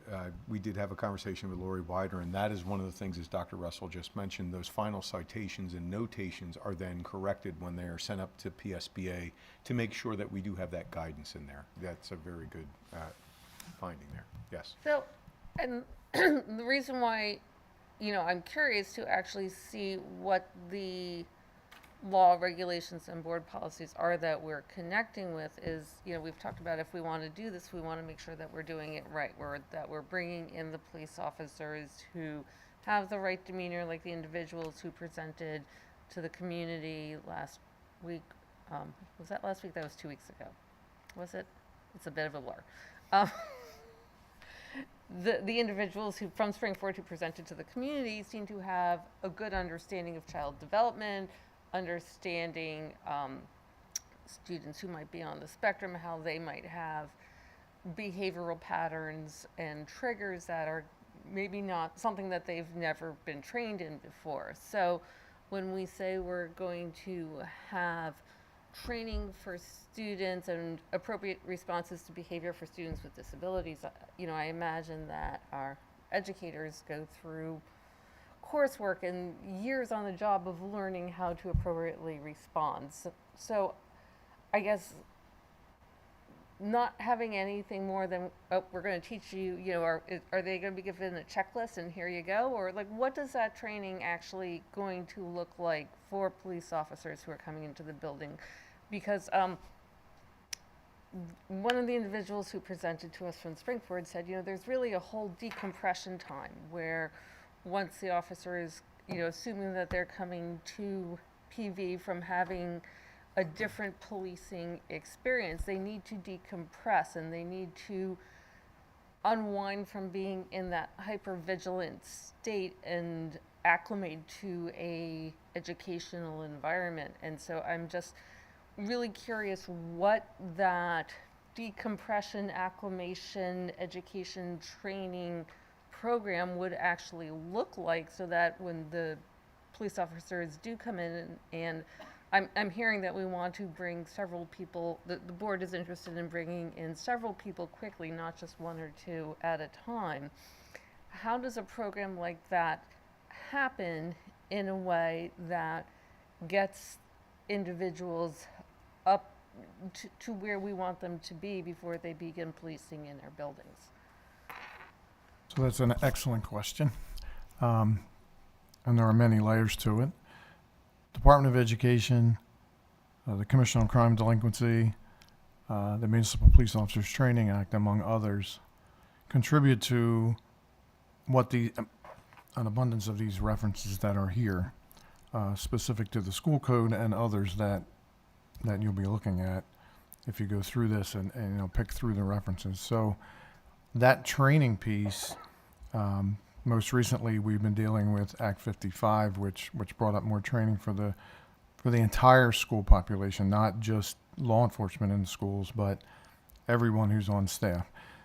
So coupled with that, there is a group between those three agencies I just mentioned that looks specifically at that school police part. So part of that decompression piece is something I had mentioned to Dr. Russell and Mr. Weaver just this week about the testing process, a psychological part of that testing for determination of the officer's readiness, fitness, those kinds of things.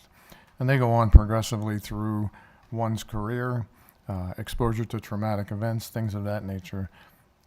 You'll hear about that kind of a conversation, but bringing them into this role and then talking with colleagues, those are the baseline that are looked at to move forward. So to give you actual specifics, I don't have them, part and parcel because it changes a lot with some of these new regulations. So I think we counted, when we were in our conversation, 4 different acts in the last 21 months that deal with training of school personnel in general. This Act 55 came out in November. There were 2 acts prior in 2022, another one in 2021. So it's a constant evolving process, much like the teachers with educational approaches. For a law enforcement role, there would be that as well for approaching personnel or approaching persons within the school environment that they might not otherwise have been exposed to. So to add to that just a little bit, if I may, is that's that piece we're going to look for when we talk about who's that right fit. And I had mentioned in one of the other meetings, Ms. Lofton, I don't know if you were there, that for me personally, if I'm interviewing someone, I'm not going to gravitate towards the officer that might have the most statistics in traffic enforcement or drug arrests or something along those lines. But what I might gravitate to is someone who worked in the juvenile health system, who worked with youth in some fashion throughout their career or had that background as a baseline. Not to say that they would be a guaranteed fit, but I think that is indicative of a better fit for us. And then put them through this testing process as we move forward. Springford again, we use their model a lot when we're in other discussions, have done this successfully. And I can say that I would heavily rely on them. I know that Dr. Russell has spoken to Mr. Rizzo, the principal, and others over there about these same kinds of things. And that's where this baseline would come from. So this is very simplistic, if you will, when it comes to that. The more detailed testing and processes that we would embark on would be developed as we move on. And I'm not supporting bringing anyone on until that's complete. So this is a very low initial approach to get this policy to have us in position to move that direction. So did I hear you correctly that any police officer would have to go through the same trauma-informed training that other district personnel would need to go through? Yep. Okay. Mhm. Now, what about, Mrs. White brought something up earlier about implicit bias, but beyond that, cultural competence, cultural proficiency, what type, as a parent and also as a board member, I've heard multiple instances where students of color have felt that they have been treated and disciplined differently, and that's one of the concerns that we have heard emerge in this discussion as well. And so what plans would I would hope actually that police officers would have much more extensive training and would be taught to assess their own internal prejudices and biases and better understand themselves, and be able to take that information and try to improve the way that they conduct themselves in their policing. Right. So but I guess that's a nice assumption of something that could happen, but what type of training would you want to ensure that you're providing around issues of cultural proficiency? So again, we would go to the experts in that field. I would rely here in the district on Mr. Willis for his guidance with those kinds of things. And I would take a lot of feedback from our staff and especially from our students about what they see, what they feel, how can we overcome that? I mean, we simply had a conversation about a uniform the other day and what that looks like. Just as a simple presence to people. So all these things feed into that, and I would take very deliberate steps in that role to make sure that, we're on the same page and we have an understanding that, these are the issues we want to focus on, whatever they're determined at, and, not the kid who took a pack of cupcakes at lunch versus, I really need you to be focused on the safety component of these students, the children, the young adults that are here, as opposed to the discipline piece. And that's huge for us, and we've had that conversation about keeping that distinct and separate on purpose. So there's many, many layers to that, but it would be very important for us to deliberately march into that with guidance from, again, folks like Mr. Willis and others who can feed back to us about what's happened. One of the things that Springford does, they have a sharing group where their students frequently meet with their staff, the school police staff, and share their experiences both in and out of school so that they can be more aware and in tune to what is happening, not just in the hallways of their buildings, but outside, and what the students are seeing and what's affecting them and what's changing their mindset or developing it or maybe deteriorating it, so we can work with them on that. Not to be, we're not going to be the expert, but to recognize things so we can put them in touch with those experts. Ms. Lofton, do you have any other questions? So I'm curious if we want to codify codify is probably not the correct word because we're not writing law, but do we want to incorporate any of those types of steps that you would recommend that the district implement into the training that we have in our policy? It would be best as a policy, or Dr. Russell, if that Bless would you. be more better addressed as an AR, simply because of the evolving nature of some of the training that's out there. I don't know. So it's a good question. I mean, the policy certainly gives us, gives the board and the district more teeth because it ARs are developed by administration, and they help us to know how to uphold policy. So there are pros and cons to going either way. And again, as things evolve, Act 55 came out in 2022. We would have to update our policy. So if things change, the board could always consider the necessary updates, or PSBA would prompt us to think about that as well, if I it would went imagine. into policy. Yeah, I would imagine that specifically would be called out in the next update, or if we send something back to them, because it's not here currently. So. Ms. White? So, based on that that was great conversation, I think. I have two questions that kind of come out of that. I guess then, to Mrs. Lofton's point, perhaps something in the policy should actually speak to cultural proficiency or cultural awareness. But to something that Mr. Miller said, I'm curious as to where Mr. Willis's voice is in this process. Has he reviewed the policy with regards to police officers? Has he contributed any language or any perspective as to things that we should be perhaps considering? And he has continually not been a voice or a presence at the meetings with regards to school police force, and I'm just wondering why that is, and whether or not he should really start being embedded in the conversations as we look forward and ahead to implementing something like this that will have such an impact on not just brown and black families, but all marginalized student body. Yeah. So I really appreciate that suggestion. I think it's very practical, and it speaks to some of the considerations that we as administration are trying to make and be very transparent about. Mr. Willis hasn't been involved, not because he wasn't invited, or it just wasn't something that was extended to him because he's doing some other things, but I really appreciate the prompting.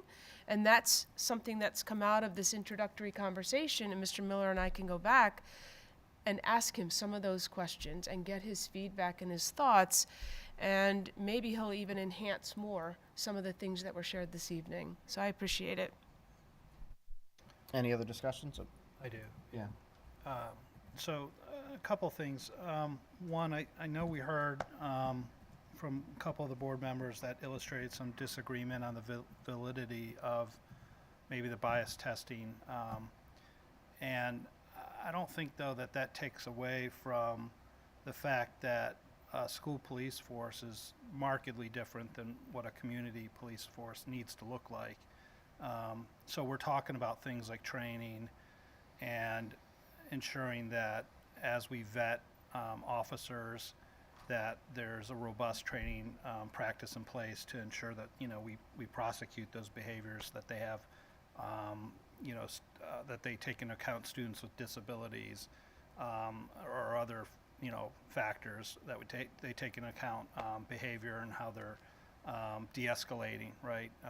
And so I think training is going to be a really important part of this process, and I don't think we should move forward unless we're saying that policy has some of this strong language in it, so that there is some control at the board level to prescribe how this should move forward, right? So from a training perspective, from the vetting process for hiring, I think that this is too important in my mind in terms of something that we're moving forward for the district. And we have heard some dissenting viewpoints from the community, and so the policy needs to be strong to set us up for success. I think that, for example, we talked in a previous meeting that we should perhaps poll students or teachers to get staff to get a baseline. I think we should say that we're going to measure annually our student and staff sentiment in terms of how this is, in terms of, are we on the right track, right? That should be measured. So we start with a baseline, measure that annually, make sure that the students and staff feel like we're on the right track, because that allows us to go towards the success that we've seen with Spring Forward, as opposed to some of the dissenting viewpoints we've heard that we know that this can go bad, and it can go bad, I think, easily. and we don't want to go down that path and have bad outcomes. So I think incorporating sentiments from our students and staff on an annual basis has to be part of this, in my mind, in terms of moving forward. It should be prescribed in the policy that we're going to do that, and not depend on AR to get that done. I think that to, maybe address or mitigate the bias testing, the bias testing can't be a substitute then for training, continuous training, whether it's annual. It has to be in conjunction with that, because we could do a bias test and somebody could fake it, since we're all talking about we're not even in agreement if they work. I'd want to know that there's that vetting process, that continuous education process is put in place so that we're seeing that officers are practicing those behaviors that we think have to be instituted in a school setting. They cannot be of the mindset that they're making arrests, right? And I think we're all in agreement with that, but we need to actually prosecute it that way. And I think so that making sure that, I think Mr. Miller, you didn't quite satisfy me in terms of a substitute for bias, but it was down the right path when I heard it. And I know I've brought it up in the past myself, is a really rigorous psych evaluation, right? You guys have all heard, like, the FBI has way fewer incidents of shooting deaths, both for their officers and for their agents, as well as on the public. And it's because they have a very robust psychological profile testing process in place, far different than what police forces do. And I get that they expend more money and time to do that, and there's less FBI agents. But my point is that we have to have as robust a process from a psychological standpoint to know that these are officers that have had the chance to decompress. Their mindset is much different than folks that are looking behind their shoulders constantly for threats. And if we all go down that path, then the whole community can probably get behind this notion of having school police officers in the schools, which I think are going to be a good thing overall. But we have to ensure that the community feels that the way we're doing this is going to set us up for that success that we've seen in Springford, and not for what we hear about in the news media. So that's kind of my commentary on all of it. Go ahead. If I can excuse me, if I could piggyback on that, I think that there might be a little bit of a misunderstanding, excuse me, of what the implicit association test is. Thank you. I was looking for water. Wrong meeting. If you start coughing, Dean's prepared with medicine. That doesn't work, we got other stuff. You're going to throw a mask at me? Anyway, so the implicit bias or the implicit association test, it doesn't necessarily, you take the test and aha, you're biased. It's showing you how society influences your perceptions of things in ways that you might not even realize. So, I've taken the test. I've found that I was moderately biased, in things that I wouldn't, profess to be biased against those groups. But it's because of your implicit associations that you make in society. And so I think the value in those tests is that you actually then can have that aha moment and realize, oh, I didn't realize I was looking at things in that way. And one of my day jobs is I do medical education, and there's been a large push in the medical education field to reduce healthcare disparities among different groups of people. And part of doing that, they are looking at how patients who come in and have the exact same diagnostic codes wind up being treated differently based on the color of their skin. And then you can go and work with the physicians and have them go through this testing and realizing their own data and realizing I didn't even realize I was approaching my patient with this bias, and that awareness helps to reduce the disparity in how care is provided. And so I think understanding that these implicit association tests have a role in helping people develop self-awareness as opposed to being used to label somebody as being biased. I think that they do have a valuable role in increasing your self-awareness and allowing people to reflect on their own assumptions about other people. So you know, just as we're talking about the test, that's my understanding of them, and I assume we're talking about the Harvard University Implicit Association test. That's the one that I'm most familiar with. Well, and Mrs. Lofton, to your point, would you agree some of this, though, comes forward as continuous training? Well, absolutely, Okay. yes. And so I'm not for or against the bias testing. I kind of want Mr. Keenan and Ms. White to go, you know, work that out in a room by themselves, to be honest. I don't know if that's a good idea.